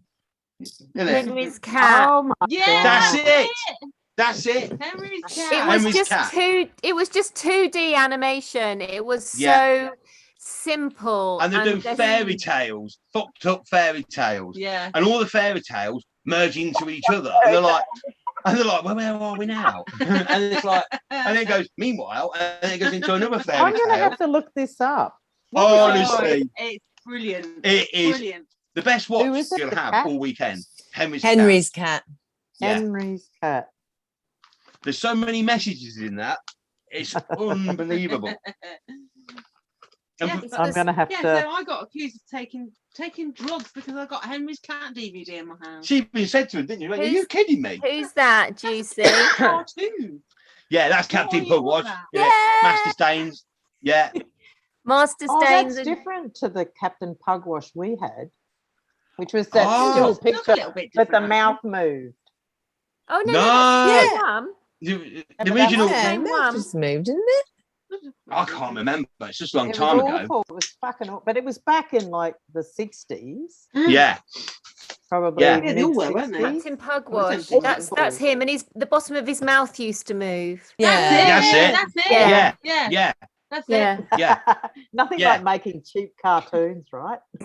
Yeah, but there was all made by people that was experimenting at that time on LSD. Yeah. So they had the imagination, they had all of that, and they got away with it, didn't they, in kids shows? In the kids shows, because they did it here. There's a whole bunch that we found out years later that they were tripping, but they put on the suits, like the Humphrey Bear or the, and the big head, like at Disneyland, they wear those big suits, and a lot of them were tripping. Same as the banana splits. One banana, two banana, three banana. Oh, yeah. They're off there. Yeah. I love that. It was brilliant, wasn't it? Yeah, brilliant, wasn't it? I love Saturday morning. But you see, and then we experimented with that. People used to bring people around and go, God, you see new victims to experiment on. Go, okay, all right. So what we used to do is before we started the weekend off or our party weekend off, we'd watch old comedy, old cartoons. And it used to format people. Get you in the mood. And format people. For the rest of the weekend. And because you took that format on. And then I realised that the younger generation would sit there and didn't understand the humour of something that was so basic. like Roadrunner and Tom and Jerry and Captain Caveman. Captain Caveman. A lot of that. A lot of younger mates. Then I realised with the younger generation, the humour was missing. Dippy. Have you seen the dirty ones? They're brilliant. No, I was just looking that up. I was looking it up. There's Zippy and George on drugs as well. Yeah, that's the one. That is brilliant. Yeah, there's a couple of very rude ones on here. Yeah, so funny. That's why I didn't get up this morning when it was. But I realised the younger generation haven't got a sense of humour. They don't. We all sat down and watched cartoons as a kid, so it gave us that sort of like imagination for a sense of humour, because it imprinted humour within your mindset of what was funny and how things work. Yeah, it's like a format of comedy. Yeah. And then they banned all of that, and then the cartoons that put on were shit and didn't have the humour in it. Lost that format. Yeah, it's because that was made by people, that are connected to the universe, so the humour was all in there. Yeah. And then they tried quashing that. Then they quashed that and made the old ones illegal, and then bought new copies out that weren't funny anymore because it had been taken out. Yeah. It's almost like it made a big effect on people's sense of humour. Well, and I noticed a lot of young people not think it's preparing them to be in such a prime situation to be dumbed down. Instead of like because a lot of it is to do with like laughing at yourself and stuff, isn't it? Oh, fucking hell, oh my god! A sense of yourself is you can't laugh at yourself. But that was taken out, so they removed it out of mainstream cartoons and got banned, and it all got you can't laugh at yourself. Yeah. Exactly. Isn't it? Yeah. But the thing is, when you start looking into all of that, and then you go the minus and the 54 clause and where they are, and 58, sorry, and the 58 clause and everything else, you can see how people have been programmed. Now, us being the age we are, we understand that. Yeah. We've become the sensible people. Oh my god! Nothing to do with age. How the fuck is that? No, but the thing is, we can see the history and how much has changed. Yeah, we can see history and how much it's changed because we've seen the consequences of what's gone on. Of what's gone on, because of the age we are, and that's why there's only so many of us at this age that can go this, and listen to what I'm saying. But like if you're stepping in, like, sort of like and born in the 90s or whatever, or like late 90s, you've missed that, so you don't notice it. If we don't say our piece now, it would be lost. I couldn't agree with you more. Absolutely. Yeah, because we must speak up. Too. It's our job. It's our it is. It feels like we're the last generation. Old stuff. It feels like we're the last generation. Yes. Of this time. We have a jigsaw piece to put in. Yeah. No one's going to come and save us, right? It's like we're living in a fairy tale where the hero never comes along. That's gospel truth. If we don't take it inside of you, you're exactly. Your own hero. There's no point taking you away from that. There's no point in waiting for the good guys that are going to come and save you. That ain't going to happen. You've got to get out there and deal with it. We had that with the banks. Maybe we don't even need saving. Maybe there is no saving. Maybe that's no, we don't. We don't need saving. Maybe it's just about if I can say one thing. Don't sit on your arse thinking somebody's going to come along and save you, or somebody's fighting your corner. Because believe me, right, no one gives a fuck. We will only be saved when we all come together and become ourselves and sovereign, and then we make the change. That's it. We've got to wait for a lot of people at the minute. We're getting there, though. Well, no, that's not true too. There are millions of us. Don't be fooled. There is people that are awake. But here's the thing, a lot of them are going to fence it, or they're going to be quiet. And we can all understand why. There's a lot of people that, for whatever reason, not everyone is overly courageous. Not everyone wants their thoughts known. However, in what I've seen and what I've seen change in the last, say, 3 months, let's say, I've watched people tip and flip and hop and change, and I'm really good at watching people. I am really good at watching detail, and I'm a linguist. It seems to be something that I'm good at.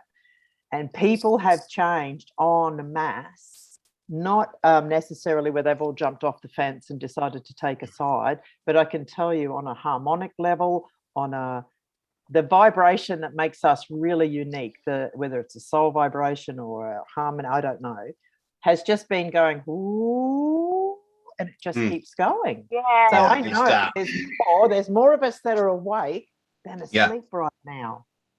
Yeah. But dude, it's the beat. It's the beat of the universe. So that's why we're putting our mixes and old mixes, and we're going to start loading them onto the website so people can listen and go, listen to some music, listen to something different for a week and see how it makes you feel. Yeah, go on. And I have to admit, I did listen to him, and I was feeling, because you said to me I was feeling a bit nice. So you said listen to the music. And I was in the kitchen, and it was really good. Yeah. The dancing's good for your health, right? And if you want a line.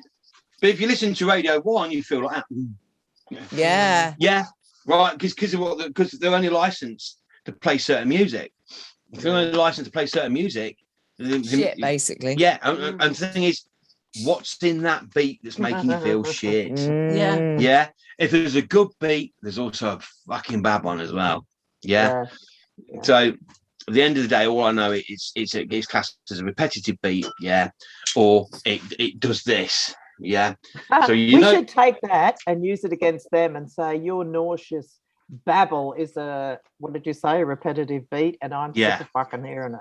Well, when we used to write letters, to the banks, and the way that we used to format a letter, when you stood back and put the print up, you can actually see the figure of 8 inside. You can actually see a figure of 8 it's the lot link and the loop. And literally, it's like, we've caught you out. We know that you've done wrong. Yeah. And the more they try and lie, it's like an elastic band. It just gets tighter and tighter. Yeah. It does this and pushes them in. And we used to get top solicitors from London write to us when we used to bombard people, telling us to stop writing in that format to them. Really? And that's when you're like, all I heard was woohoo. Then we used to write a letter in the same format and send it to them going, fuck you. And then they never heard another thing. Right? Right. And then they used to try and copy our format and cut and paste it. And we used to write to these top lawyers, you know what I mean, and barristers, and go, a child with a crayon, a 5-year-old child with a crayon can do better than you can do now. Never heard another thing. So once we've been busy. We've been busy all week on the website and doing all this. But what we did say was we're going to write a blank format letter that people can copy. Yeah. and how we used to write to these people. So all you have to do is put your details in it. Yeah. So, for the old schools and stuff like that, blah, blah, blah. Yeah. Give it to your kid and go, here you go, have that. Is this syntax grammar? Is it syntax grammar? It's a format that you write in it, and it's a way that you write it. So we used to use a lot of premeditated fabrication with intent.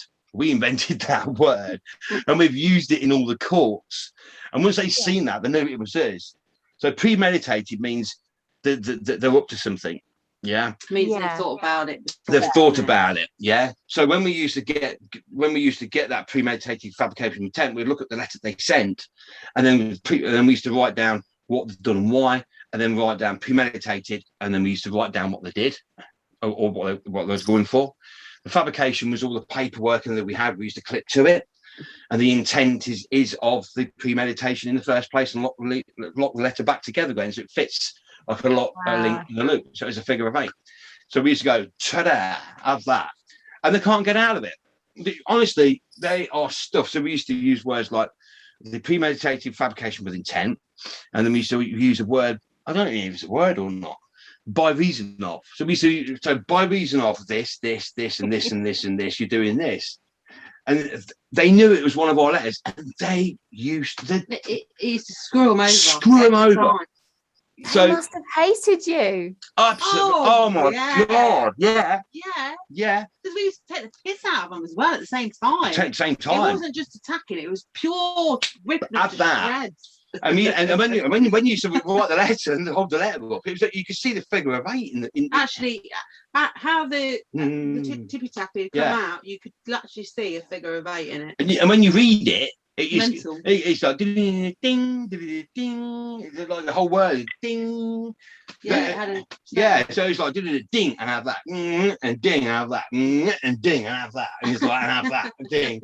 And so what we're going to do, we'll write a format of a letter, especially Dear Board of Directors. So it's like anybody that's got a problem with anything, they've all got a board of directors somewhere. So so what you first and formally do, you write a letter, Dear Board of Directors, private and confidential.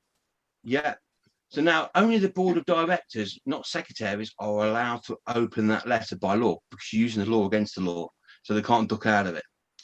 So then what you do is you put everything all within that letter by reason of this, and serve them. They've opened that letter. Send it recorded delivery. Send it recorded delivery. We used to send it recorded delivery, normal post, and email. So we know they had it.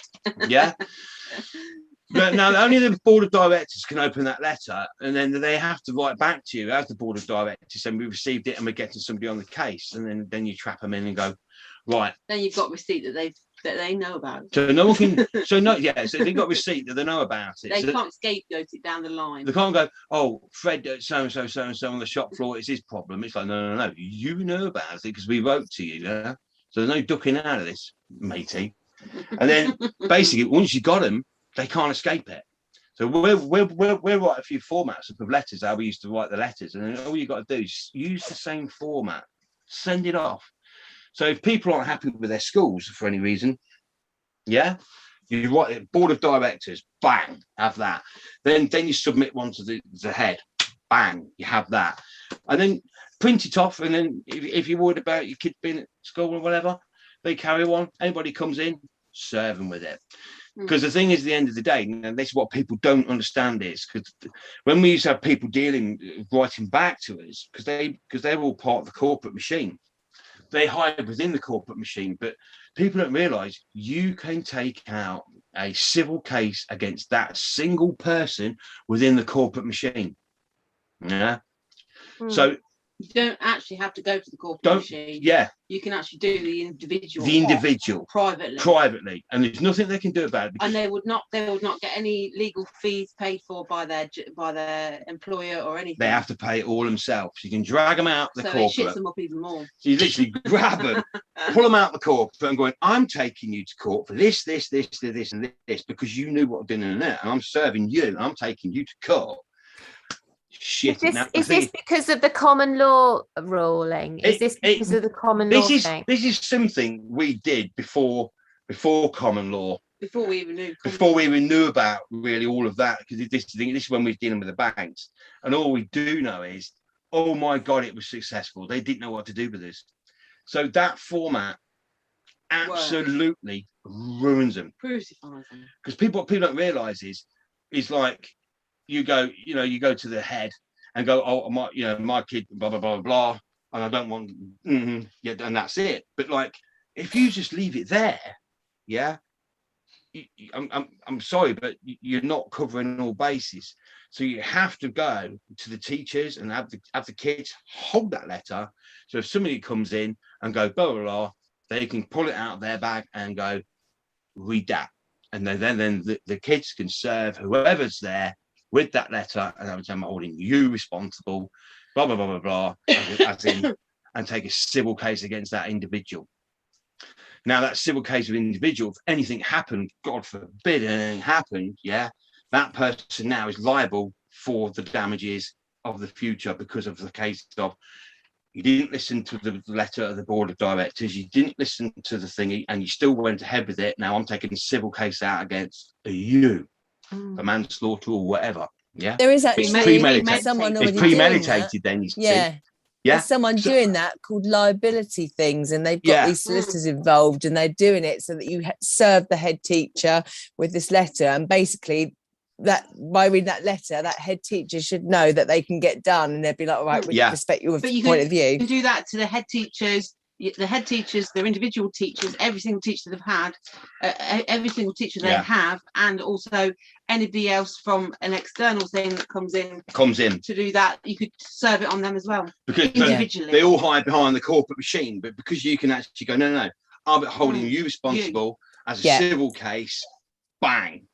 The next thing you know, these people, the underdogs or whatever, all of a sudden shit it because they go, shit, we can we've just, that protection that we thought we had has now been taken away because of this civil case, against me.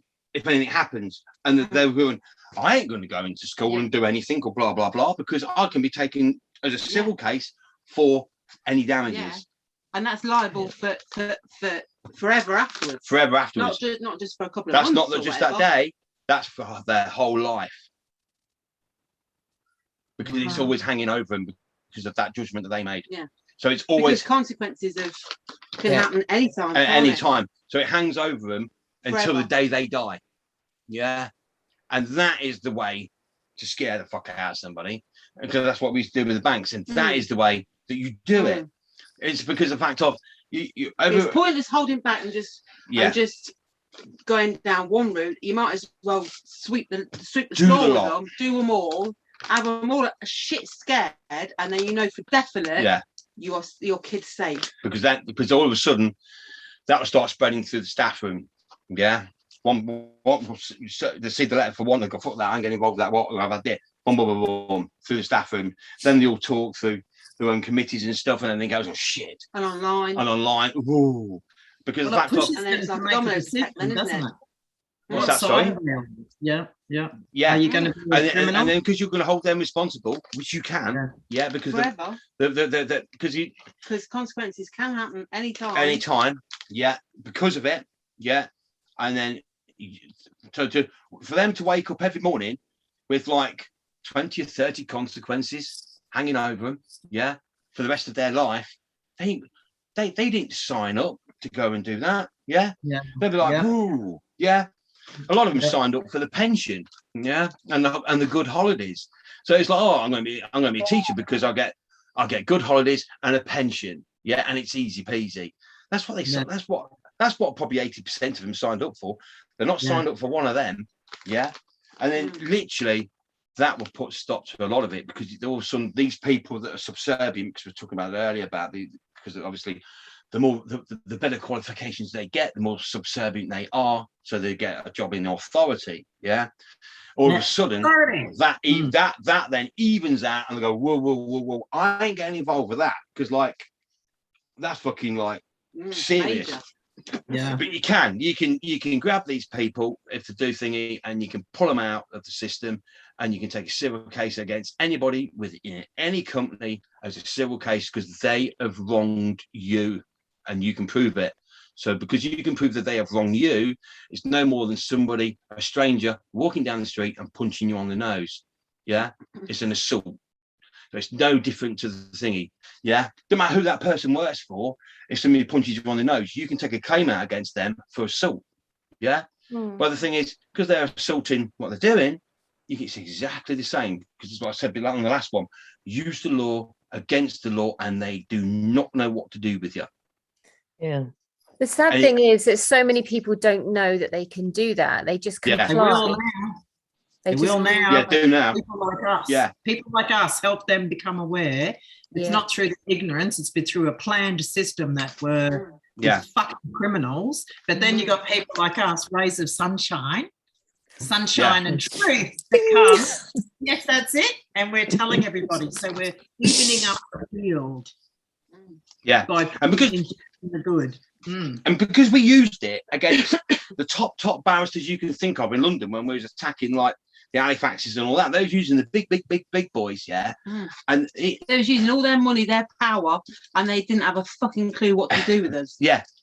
because the fact of where they just wouldn't talk to us. Won't talk to us. They just write back in, no comment, no comment. Well, that to me is like, well, guilty. Yeah. Like Fifth Amendment, whatever. You know what I mean? But literally, and we've used it. We was battling with them, and literally, we know it works. It's not a case of, oh, let's try this. This might work. Yeah. It's the case of it works. Yeah. And we had probably 3 or 4 years of it. Yeah. And we know full well. I mean, the format of them letters that we was writing in and how we wrote them, I ain't got a clue where that came from. Because when you first had the problem, it was a Sunday night, we've been partying, and I said to you, I'm going to write you a letter. I'm going to send that letter off. They'll either rectify it, otherwise it will go right to the top and pull down government. And we went right to the top, right to Westminster 7, and told them we had to shove it and all. So and that was the first letter I ever wrote in the format I wrote it in. Yeah, and that was a figure of 8, which is also part of this. And then from that, the Abracadabra came along, the codes of all the Abracadabra came along, and then it was making their own music. And when we was doing it and trying to put double beat in, there was energies around us. Trying to stop us, bombarding us, and literally it was like punching into your kidneys, your legs. It's like, ugh, wasn't it? Yeah. And then that's when I realised, you know, what's it called? When your skin goes in. Goosebumps. No, the other one. What's it called? Oh God. What? When your skin when your skin goes in, dimply. It goes all dimply. On your ass or on your legs. There's a name for it. Cellulite. That's it. Yeah. Have you noticed that is slowly disappearing and people don't talk about it so much? Yes. I think because I don't give a shit about it anymore, whereas I used to be obsessed by it. No. What it was external energies pushing into you. So the external energies around you push into you. Yeah. Pushing in. That's why babies have it, because it's the energy around. So it's like the external energy is pushing in. So by creating that space around you, it goes away. I've still got it. How do I get rid of it? By understanding how it works. Knowledge is power. Everything works because you understand it. It's like the non-entity, yeah? By understanding what a non-entity is, it destroys it. There's only ever one non-entity, yeah? But and by understanding it can't even recognise itself, otherwise it's poff, yeah? So literally understanding it and spreading and thinking about it, it goes into the universe, it's all there anyway. Them codes, because we feel could people be making this bad energy just through not being enlightened and aware? And if you're, I've said this, and I'll still stick by it. I would definitely say within the planet we're on, 20% is us and the 80% are different species. And literally, I really do think that. And the proof of the pudding is like, you know, you go to go to a party and there's 10 people there. You and one other person will click and get on all night, and the rest of the people end up staring at you. Yeah. If there's 20 people there, there'll be 4 of you click together, and then the rest will be looking at you. Yeah, so I mean, I've watched that for a long time. You know, there's just a few people there. You just click with one person, and there's a lot of people like I talk to, and this barrier comes up, and you just I can't ask to talk to him. We do me head in. Yeah, I'm known as like I just go around talking to everybody all the time, you know. But it's like, you know, it's just I'm off now. I'm bored. Yeah, and other people go boom. But I would definitely say 80% are a different species to who we are. I think that we've been bought in, and even our parents or whatever, it's just a vessel for us to actually come in. So it's almost like, you know, with all the parents and stuff that you think is that they've been used as a vessel for us to step into, to be born into it, to deal with it. Most definitely. I'm 100% with you there. And I think the 20% totally resonates. And as I've said, I firmly believe I'm here to help raise consciousness in the people that are not the 20%. In your tribe. Yeah. Exactly. Yeah. Why we're all finding each other. I mean, none of us knew each other last year. No. Now look at us all sat on here now because we're finding the people, the 20% that are us. Yeah, and the people that do well for themselves is because they're connected to the 80% that's subservient to them to keep them there. Yeah. It's harder for us to keep falling away because there's less of us to help each other out. Yeah. Which is why as well. That's actually cool. I think it takes 80%. It is cool. Yeah, and not just that, we have to work harder for it. Because what you put in, you get out. So because we're working harder for it, it makes you stronger. Because we have to work against that force. So people that do well for themselves, it just falls on their lap. Yeah, it's because they're part of the 80%, and the 80% are subservient to them to keep them there. And we noticed this back in the day on the parties and stuff. When I used to talk to people, and it's like, I was going to say, it's like they're like an army.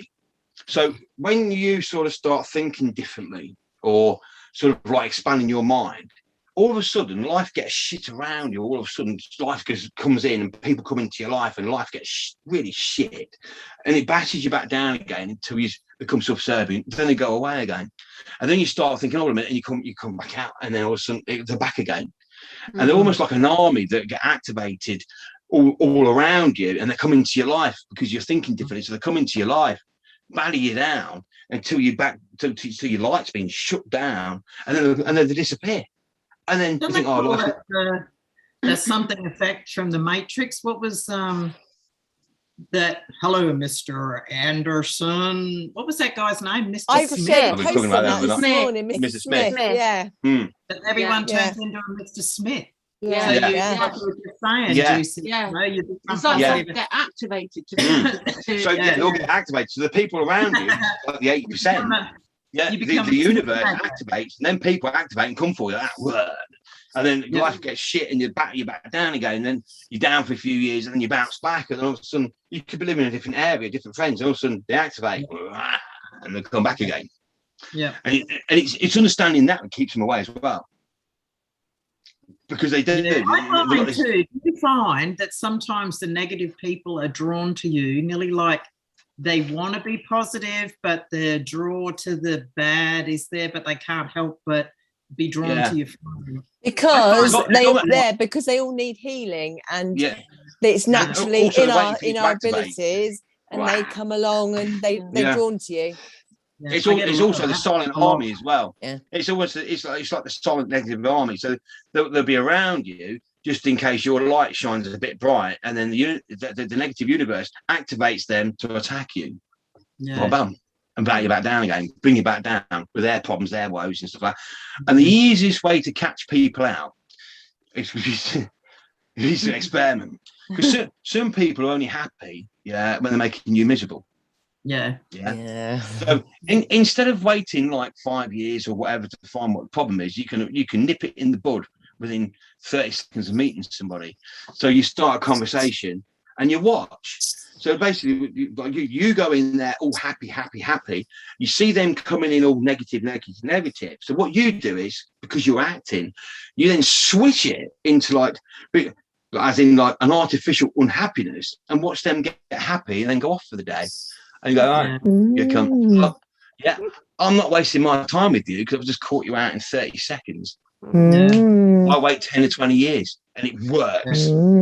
I can see that working completely. Yeah.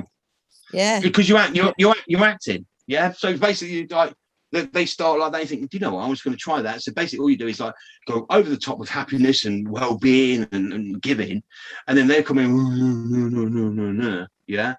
And then you go, hold on a minute.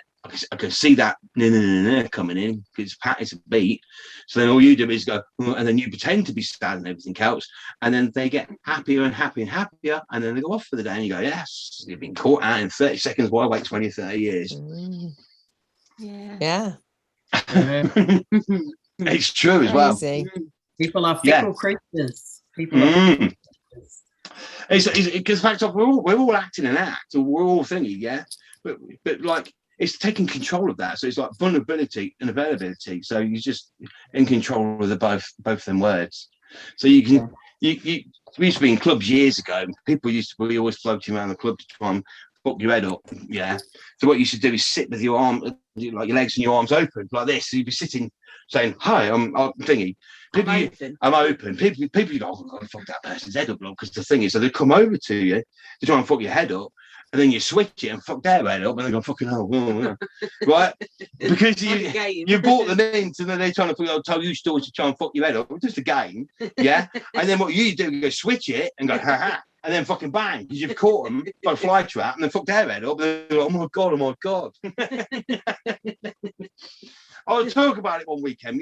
I used to have one. It's the greeny brown monkey on a piece of cat toast. It's a story, but the story went viral, not on the internet, all around the whole clubbing world. And it's one of the first stories I put together. And the whole story ends with a greeny brown monkey on a bit of cat toast going around the world. Yeah, but it's a wicked story. It's a wicked story. It's too long to go into now. That's how I met you, isn't it? Yeah. Because his mates kept saying, "Have you heard the story yet? Have you heard the story?" I was like, "What story? Greeny brown? What were you talking about?" Yeah, and it's a wicked story, but it has a lot of undertones of everything within it. And then people used to come. I used to read them that. And it used to just blow their mind to pieces, isn't it? Yeah, like boom. In a good way. In a real good way, like fuck. Wow, fucking hell! A bit brain explosion. To the point we'd moved on from that story. Obviously, where we are now, but it was the start of how powerful a story is and how to make the mind think. And then a friend we used to go clubbing with, she met a guy, and she came and found us in a nightclub years later, so I could tell him the story. Which is mad. Yeah, isn't it? Lovely. They're lovely. So I could personally tell him the story because it changed their life, didn't it? That was the story, and that's how we met, isn't it? Because it's like, where are you going? And she, "I'm going home." I said, and then my mates went, "You heard about the green brown monkey, the cat toast story?" And he's like, "No." He says, I said, "Well, what are you doing tomorrow night then?" I said, "Well, it's going to take a while, and we're still doing it now." I can't believe you're going to leave us without telling us what the story is. Tune in next week. Yeah. I had to wait. Yeah. You're going to have to do that. You'll definitely have to do that because there's a lot of people. It's wicked. It's about evolution, isn't it? It's about evolution and everything else. And and it good topic. It's a good. A very visual. It's a very visual story, and really weird because when I used to tell it to say female, they had to go to the toilet straight away afterwards and have a wee. Boom. Yeah, bizarre. Or it may have a period. Well, may have a period, yeah, and you like boom, boom. Yeah, switch your whole body clock over. Yeah. Juicy, didn't you tell us a little bit about this story once before? This is ringing a bell. Yeah, I was just thinking that. I'm pretty sure you've kind of divulged some of this to us before. Yeah, isn't it when the abracadabras? I think so, because I remember hearing a little bit about this. I think we might have touched it before. Maybe we might have said it about the greeny brown monkey and a bit of cat toast. And I know full well that people were hearing the story all over the country, weren't they? Yeah. And then literally, we used to go to this club all the time, and we would be sitting upstairs party, just socialising, and people would be queuing up to listen to the story all around the club. Yeah, this rings a bell. Rings a bell. Gosh, you're really selling it now, you know. You have to do a whole podcast. I should write it. PDF. Yeah, you should. But yeah, I won't do it now, otherwise you're going to go to the toilet or whatever. Or have a period. Honestly, it's bizarre. It is. It's bizarre, and that's what it was. I won't go into it because it would take the whole show at wind on the clock. Yeah, fuck me.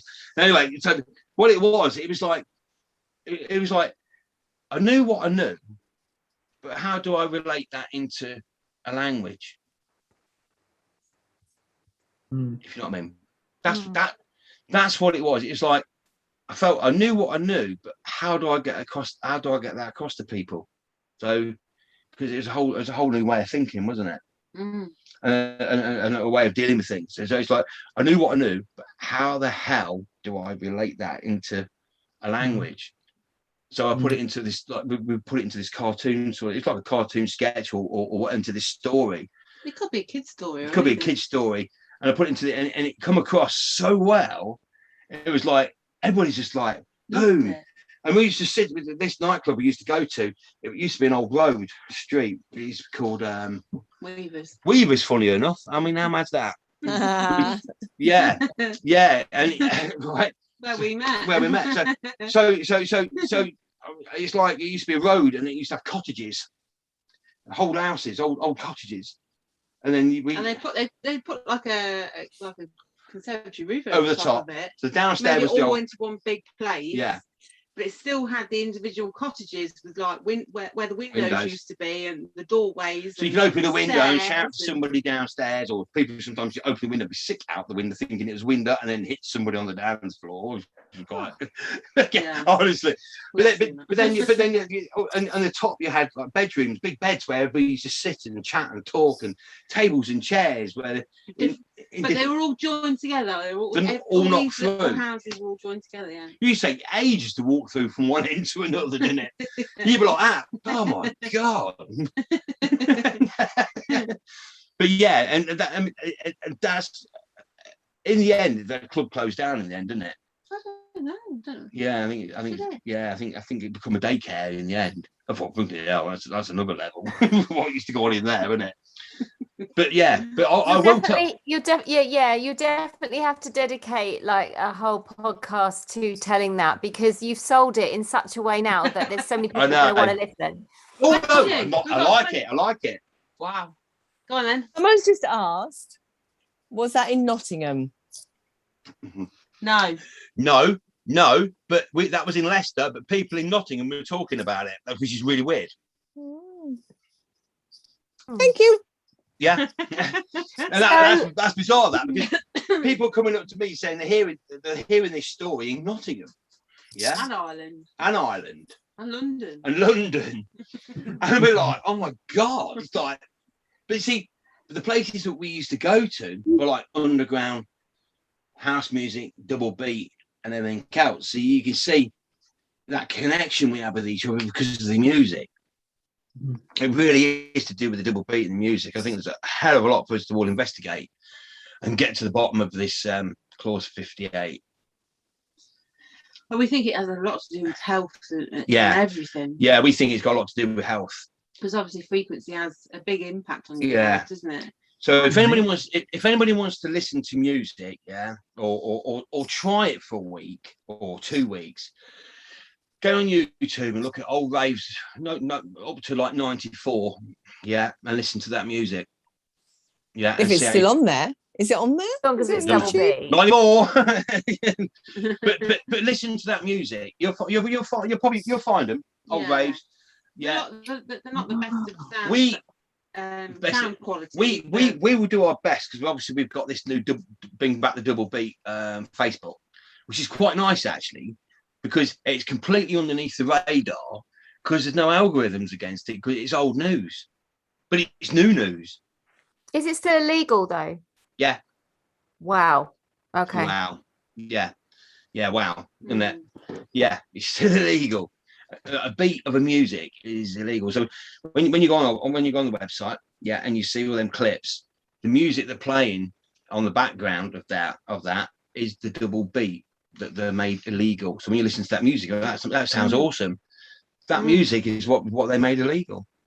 But you're going to bring that back somehow. Somehow. We'll do it. I've showed them last week, but we used to make our own music. So I've got thousands of CDs that we made ourselves. All with a double beat in, because we made our own double beat. But you don't have to say it's double beat, do you? No, but they're not allowed to broadcast it on the radios. But I mean, you could play it. You could. Oh, we're playing it.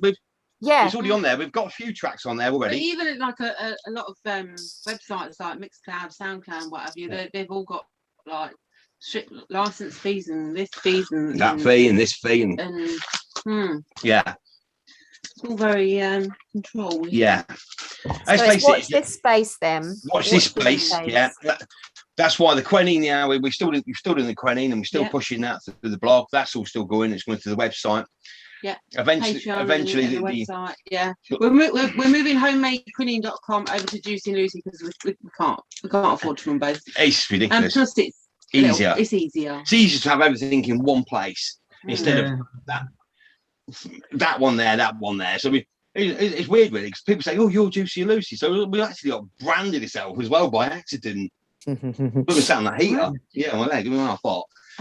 But everybody knows this is Juicy and Lucy. So we thought, well, why don't we just incorporate everything all into Juicy and Lucy and use that? Just people who do know of that.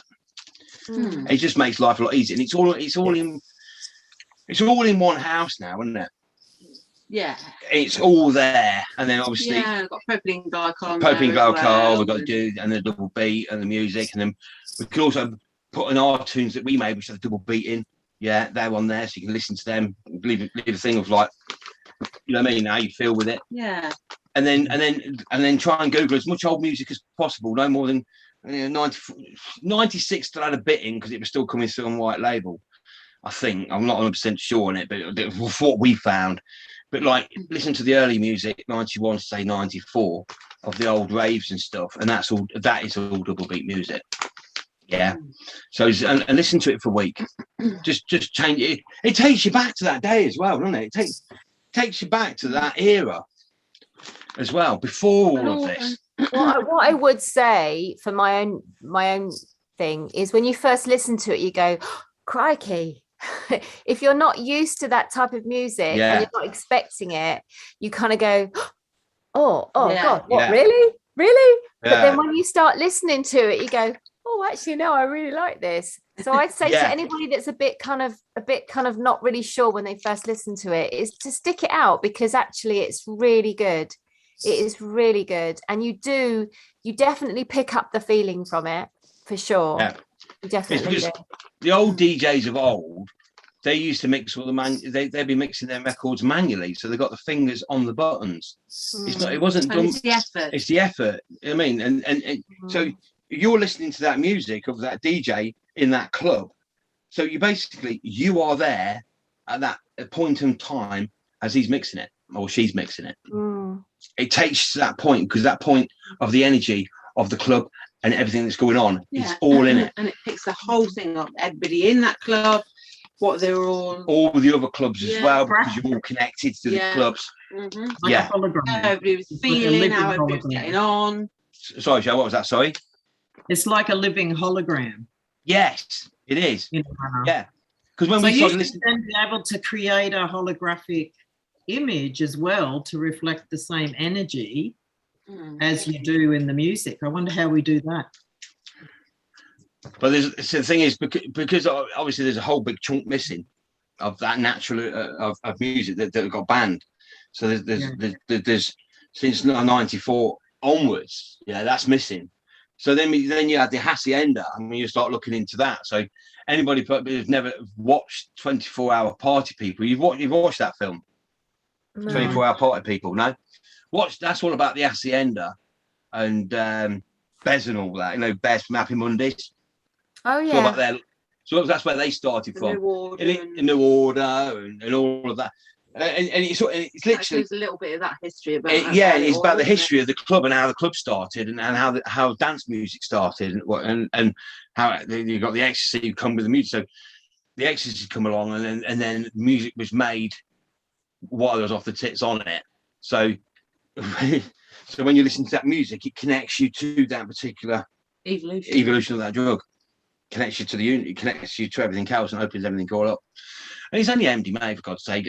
I think in America, I think it's still in the 80s or 90s. I might be wrong, but there was people had marriage problems. There was being prescribed MDMA and then being sent home to get on, and it brought the divorce rate down because people sat and talked and felt on a level. And then obviously they stopped that as well. So that's all that is, really, isn't it? On what MDMA is. They used to prescribe it for people with marriage problems. Yeah. Because people used to go home and sit and talk And so then they're on it. Are they getting on and talking? All right, you're not allowed that. Watch EastEnders. It's true though. Yeah.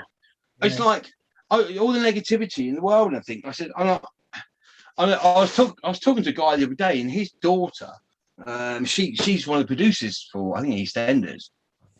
I says, well, can't you have a word with her about putting some happiness in these shows? I mean, it's all misery, yeah. There must be, why isn't there a negative? You only allow so much negative within each soap or whatever, and then there has to be a balance of positive within each show. But there's not. It's all negative. Frequency, isn't it? They go for frequency low. Yeah. There's no balance. And I said to him, can't you put something nice in these shows? And it's like, it's all done by the writers. So even all of that has been controlled. I'm like, all this illness and everything else. I'm like, well, if you're watching TV, there should be a balance of happiness to misery. There has to be like the negative within a TV show. There has to be a positive, so people can hang on to either or what they, where they want to be. It's a balance, but it's not. It's all negative. It's all doom. It's all gloom, and then it's representative of personalities, because we encompass all personalities. Because someone put it to me once fairly recently, and I worked in the television industry for a little while. And they said each good sitcom, let's say Seinfeld, each one of the characters is just simply a personality within yourself. That's why some of them irritate the fuck out of you. Some of them you like, some of them you just wish they'd shut up. So in EastEnders and stuff like that, there would be all the personalities that actually live and function, because we all have them. You can be a bitch, you can be nice, you can be, whatever, up, down. But then they imprint the false personalities as well. And that's what tips it from just being regular, boring, or just our regular selves, right? We're everything, we're good and bad. But it tips it in the way that because we're learning from it, we're being brainwashed by it. It's actually imprinting a false personality into us. So it's like the Monarch Project in a manner. Yeah. It's homing our minds so that it can pluck out and turn you into a certain personality. Teaching people how to live, how to be, how to function with each other, and it's changing your bounce. Like I said, you say to you, change your bounce, change who you are. And we spoke about this before we started. And like if you change your bounce, even how you sit, how you hold yourself, just a little thing, just change it, and you're changing your bounce, you're changing who you are, because you become who you are because people expect you to be a certain way. And because of the fact of, and it does go back to this, turn the light off and shine. Boom. I can be whoever I want, because you're going back to that point before people expected you to look and be a certain way. And it's turn that light off and switch yours on. And don't action and reaction, isn't it? So where there's an action, you're just choosing a reaction that is spontaneous for yourself rather than just being led by default. Because most people live their life by default, right? They're just like free falling through everything, just and when they crash into stuff, they're always so fucking shocked. It's like, well, you're taking no fucking responsibility for your life. What the fuck do you think's gonna happen? It's like these lot. These lot, that's their tribe. So that one goes on, oh, I'm gonna have the same. Oh, they're doing it, I'm gonna do it. We'll all do it. Then he goes, don't have to do it. No, but I'm still gonna do it because my tribe's out there. It's like, really? It's just insane. We've seen somebody today, we're driving past, he was literally standing on his own outside a bed and breakfast in the rain on some steps, nobody around him. I'm like, and we looked the rain going on him. We looked at him and went, what a twat. But he's looking for what a twanger. You haven't used twanger for ages. Twanger. We've used that word for ages, haven't we? Well, these twangers had a go and they went back. These people just literally, this is like a tattoo. It's a twat. So even now, when they don't have to, they still wear it because they're looking for their tribe they felt comfortable with. It's like a badge of a badge of my tribe. It's like a uniform. Yeah, they're like, yeah, and they're looking at you like, join our tribe. Like, I don't think so. Bye bye, and see you later. And then, but even though now, you just get these randoms like that because they're looking for the tribe. And the rest of them are probably taking it off while they're walking about. But I know full well people even sleeping in them puppies. You know that.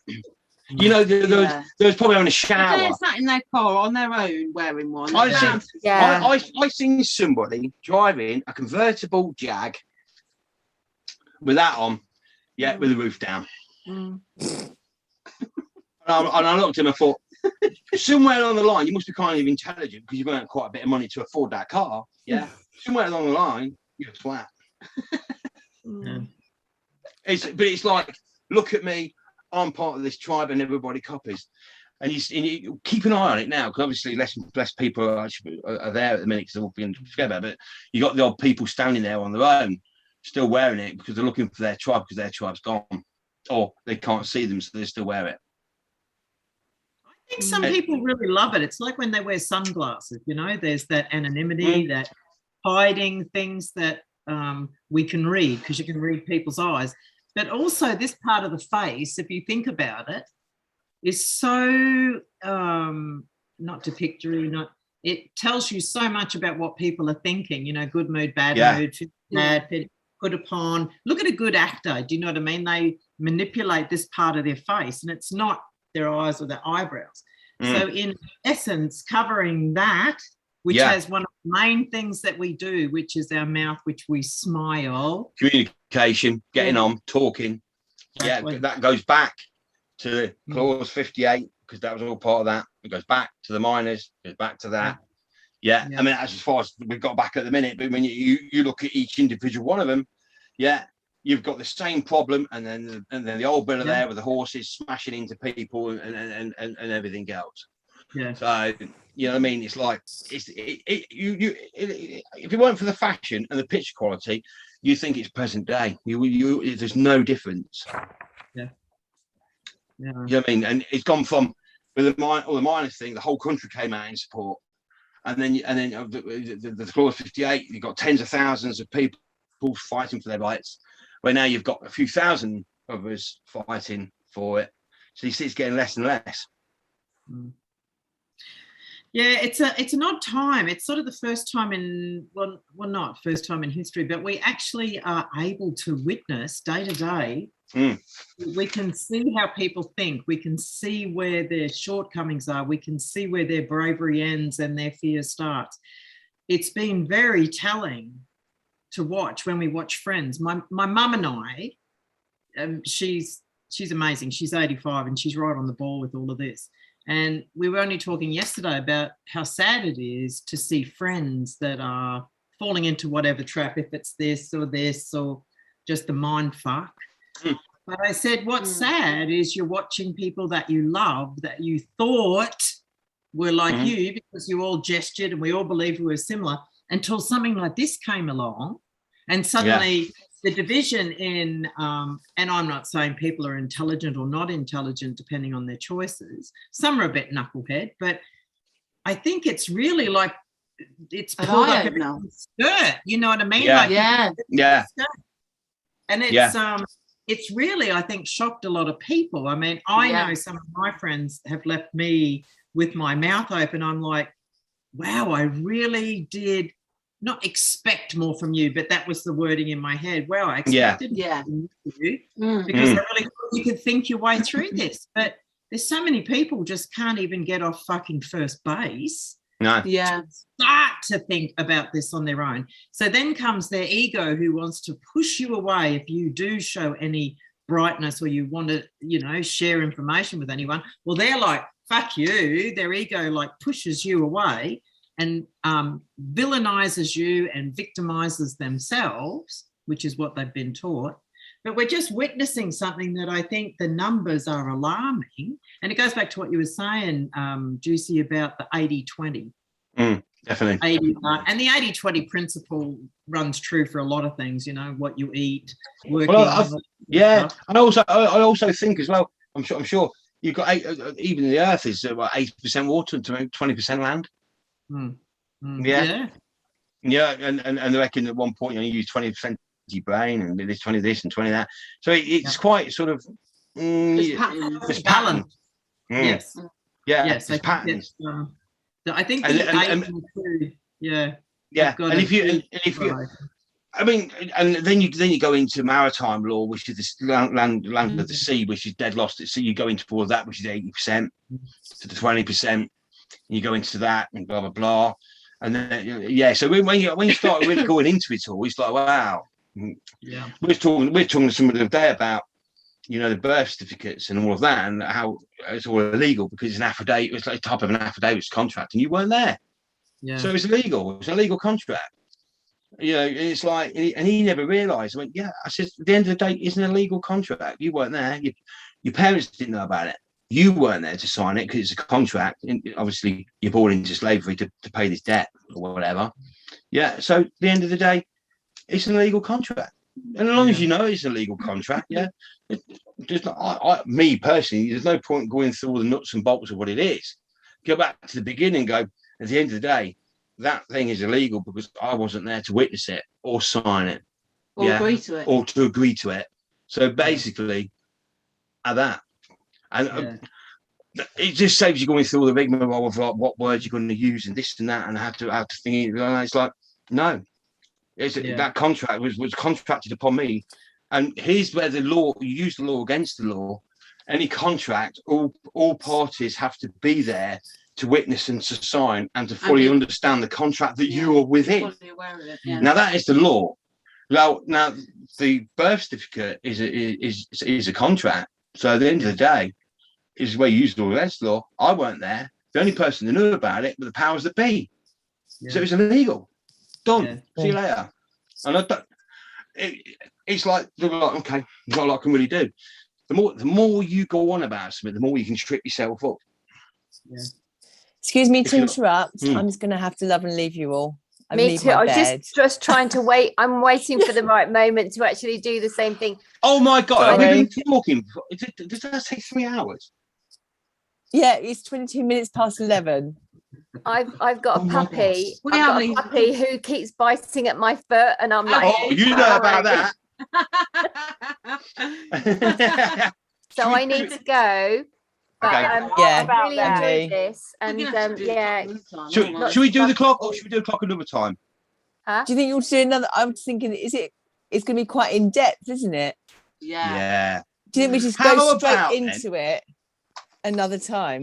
We'll do another one. We probably need a set of minutes or a little list of, okay, this is what we do this and this. It will be like our own. That's never going to work. We'll write a little list, and then we can go set a time for us to start at 8:30, and that never works. Yeah, I've got to get ready, and then she's like, do my makeup.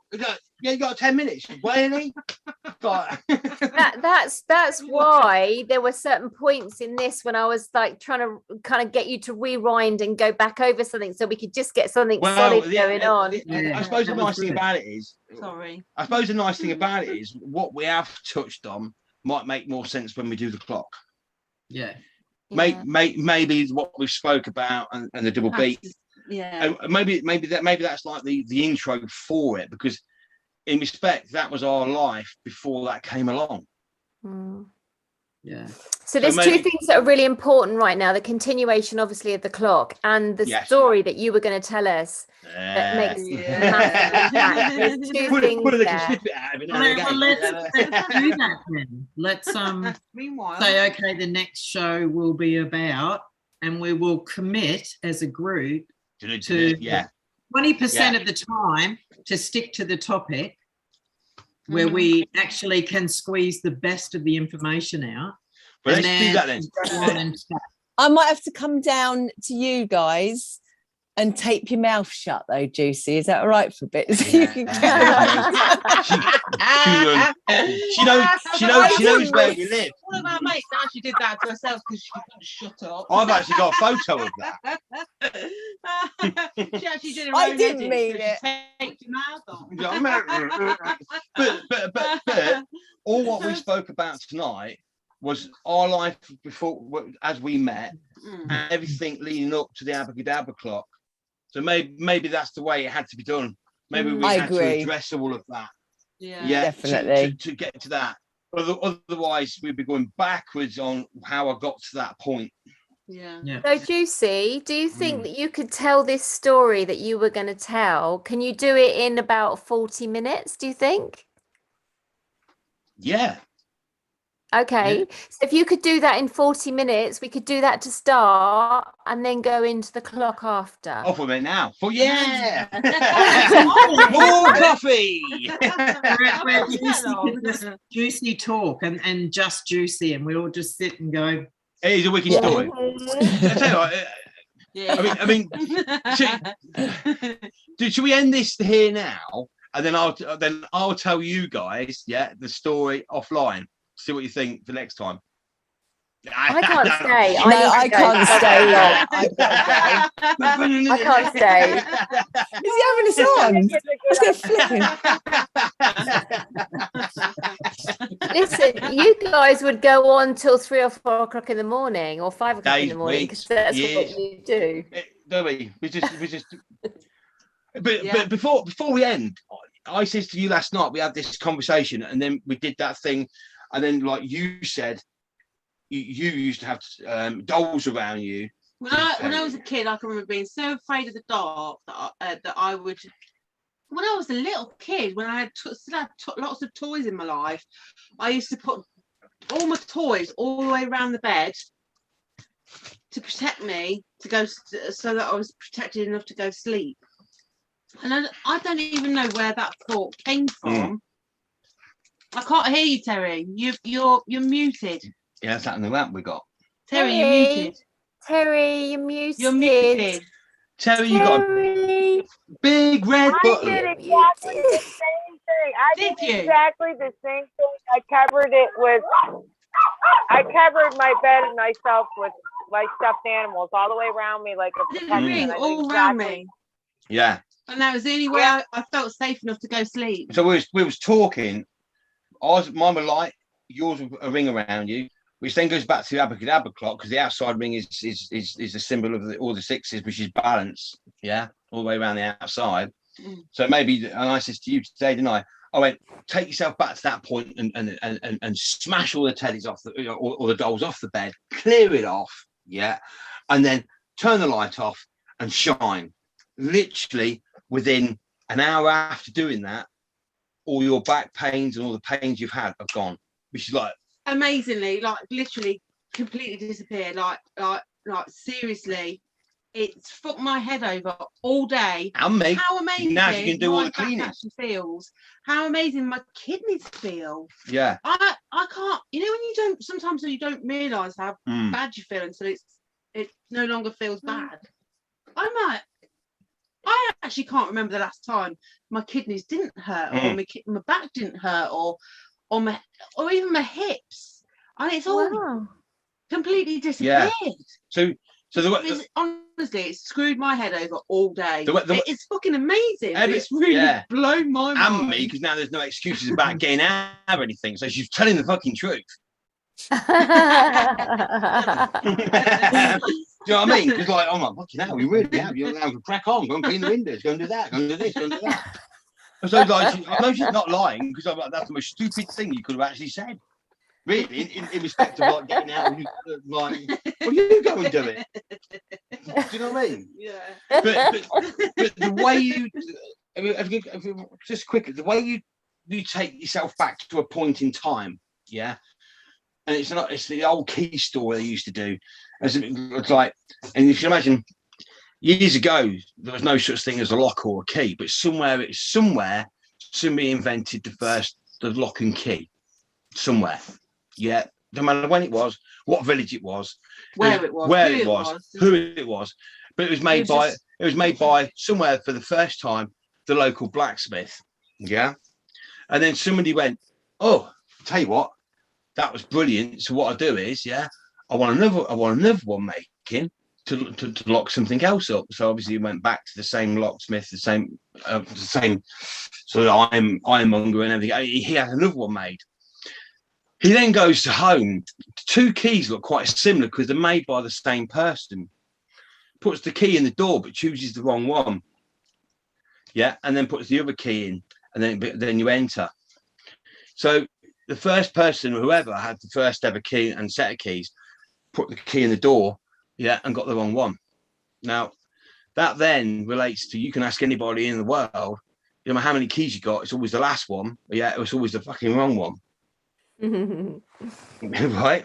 Yeah. Because the first person, whoever, got the wrong one, and then after that it permutated it 2 to 1, 3 to 1, didn't it? And then everybody's got a key, so now you've got billions of keys, and if you've got 100 keys, it's always the last one because it's the last one that comes to the hand. If you've got 2 keys, you mark them red or green, you still put the wrong one in because you can't remember if it's red or green. Yeah, because of the first idiot that got it the wrong way around. But because if you live in a negative universe that has been created at the time, then it would do that because it's always going to be the last thing. So you're looking for something, it's always the last place. It's always the last. So what I do say is, and the way to undo something, yeah, if you've got 100 keys, yeah, it's usually the last one you always try that will open the lock because the permutations that make that happen, the permutations in the universe make it happen. So the key that comes to hand is usually the furthest away from the actual answer. So you instead of going clockwise, you go anti-clockwise and then open the door. Yeah, because it's the last one that you would have tried. And this is what we spoke about the other week. I think it was anti-clockwise. Yeah. Now that's permutations of a universe and a point in time when something happens. There's a point. Yeah. You know, when you get to 18, you get a key. It's a big event. When you get to 21, you get a key. But you've had a key from the age of 12. Yeah. But the keys are significant to the locks and stuff and everything else. So it's all significant with keys and locks. And we spoke about it in cross keys. Most pubs that you see called the cross keys are next to a church. Yeah. So, and then you've got the Canterbury Cathedral, which holds the secret of the cross keys, but nobody knows what it is. Blah, blah, blah. But the Bible's got 2 locks on the back of it, and it's got the key on both sides. Yeah, because you've got the symbol of the lock, the cross, it's a lock, and everything within it. I think that's what it is personally. But then you look at the Bible, look at how many keys are in it. So you've got monkey, start of life of who we are. That's a key. A key where a boat comes in. Key. Donkey. You've got a donkey. So one minute she was riding on an ass, but then all of a sudden it turns into a donkey. Key, and then the Bible starts. So you got all these keys. Yeah. And then when you start looking at all these keys, but how it's written, and music is keys as well. They put that into there and blah, blah. So that goes back to double beat, you know what I mean? Because there isn't really keys in double beat because it just does this. So, you know, it's getting the keys. And then even then the life goes on. You've got a bunch of keys that you don't even want anymore. You want one. Yeah, but you keep all the other ones. And then you're like, well, why have I got all these? And you're like, and you never really lose your keys, but you lose your wallet because you can't lose them because it comes back. It's keys. Yeah. So keys. So these are all points in time. This is an odd story. I want to tell this story about this odd story about keys. This is how good I am at finding things. I went to this beach and it was a really murky water, and my father lost his car keys in the water. I don't know how I did it, but I did. I dove down in and I found these car keys in this lake. I did within no time. And he went, "How did you do that?" And I'm like, "I don't know, but I'm good." That's when I found out I was really good at finding things. Very good. Is that psychometry? You're good at. Excuse me? Yeah. Okay. Is that psychometry? When you can do that, when you can go around and find something? Yeah, it's like I feel it, and I. Or did the keys find you? And then I kind of get into it. Yeah, well, it's like so weird. So Stephen King stuff called Dream Catchers, and the guy that when he could find things. Well, the thing he did in that movie, I have always taken my finger and went looking for stuff and go, like, where was I at? It's like trying to like remember where I was at or whatever, and I'm zoning in. I'm taking my energy and I'm finding that object. I don't know how I do it, but like it just happens for me. It's a really good thing. Sorry to interrupt. Just want to go about your business. I'm sorry. But it was a key thing I had to say. but keys is a whole different story. I mean, you see the Vatican, they got the keys. You know what I mean? It's all about controlling the keys.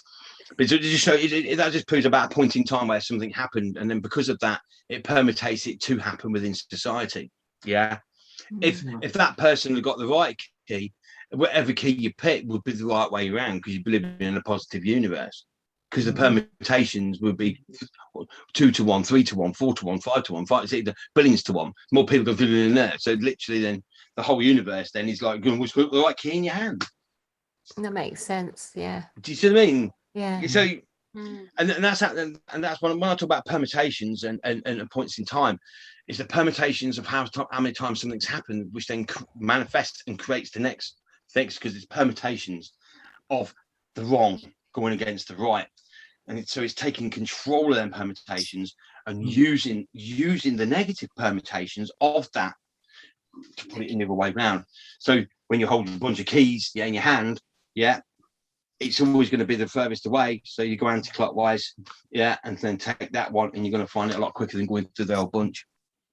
But that's a point in time. So that's the point in time. What I'm saying is, like, put yourself in a point of time, no matter when it is. Yeah, it doesn't matter which lifetime it was in, not even this lifetime. You know, put yourself in the point of whatever it was, because we could have had so many points to get to this point.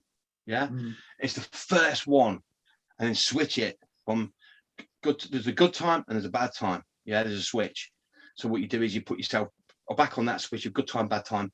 You put yourself on the good time, take out the bad time, and reconnect.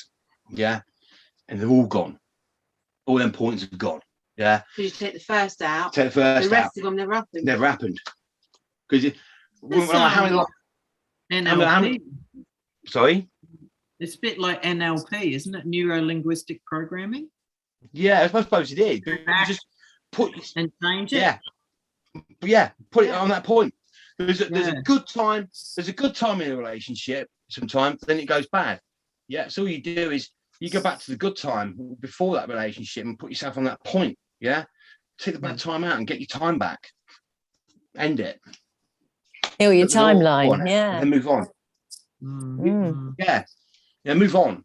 So this light thing and what we've been hiding is the case of whatever we've used, circles or whatever, to protect me as a kid. Kick them all off. Turn the lights off. Yeah. Don't worry about the dark. And shine on that point of wherever that point is, because that point could be billions of light years away from where we are now, because we're always looking at this point or this last 50 years of this thing, but that could be like billions of light years where we started this to where we are now. Yeah. So remember where that point is. You put yourself on that first point of good time and bad time. So you're regressing yourself to the point of who we were and where we've come from. It was a good time. Take out all the bad time and take out all of that for however long it is. Bring it all back and shut the door on it and put yourself on that point. And probably that is a way of how we walk many parallels at the same time. It's like when we do what we're doing on a journey, it's like many parallels open up around us. It's like a superpower, isn't it? But you can see many things that are going on around us at once, and it's getting enough of us to get onto that point. And then it doesn't matter where it is, it could be billions and billions of light years or different universes away. There is a point of where this started from. This is the end. It's not the last 50 years or 40 years or 30 years. It's too small. Yeah, you go right back to that whatever point of good time, bad time. Put yourself on. So when you're meditating, you meditate a lot. Yeah, so try it out. You know, this astral travel. Yeah, maybe we're stuck in this bit because we're not on that original point of who we all are. Take yourself to that original point using the key permutation, the one permutation. So, use the one permutation to put yourself, which then pushes you back onto that original point of good time, bad time, and take out the bad time, and then try your astral travel and meditation. See what happens. On that beautiful note, because that was right at the very end there. You were on a roll there. And I really loved that. I'm taking my timeline back 15 minutes now. I'm going. I'm gonna join you as well. I've got to go. But I can't meditate. So other people can. So please try it for me. Lots of love to you all. And I'll see you very soon. Bye-bye. See you later. Bye. Bye. Right. Oh, thank you. Bye. I don't have to leave. Right. All right. Shall we wrap it up? Thank God they're gone. No joke. We used to say that. We used to have after parties years ago, and people used to come and we've been partying all week again. And then we used to have a house full of people, and then they go, we go in your hugs and kisses, off we go. I shut the door and go, well, thank God they're gone. And we're like, what, don't you like them? Yeah, we love them, really. Shall we wrap it up on YouTube? Yes. Then? Thank you very much, everybody. I'm so sorry we never. Can I just say a big thank you to the internet, because the internet behaved itself more than me. Yeah, it did actually. I have destroyed the bedroom, but like, there you go. Right, see you in the good times. Yeah, thank you very much. Stay on. See you later. Bye.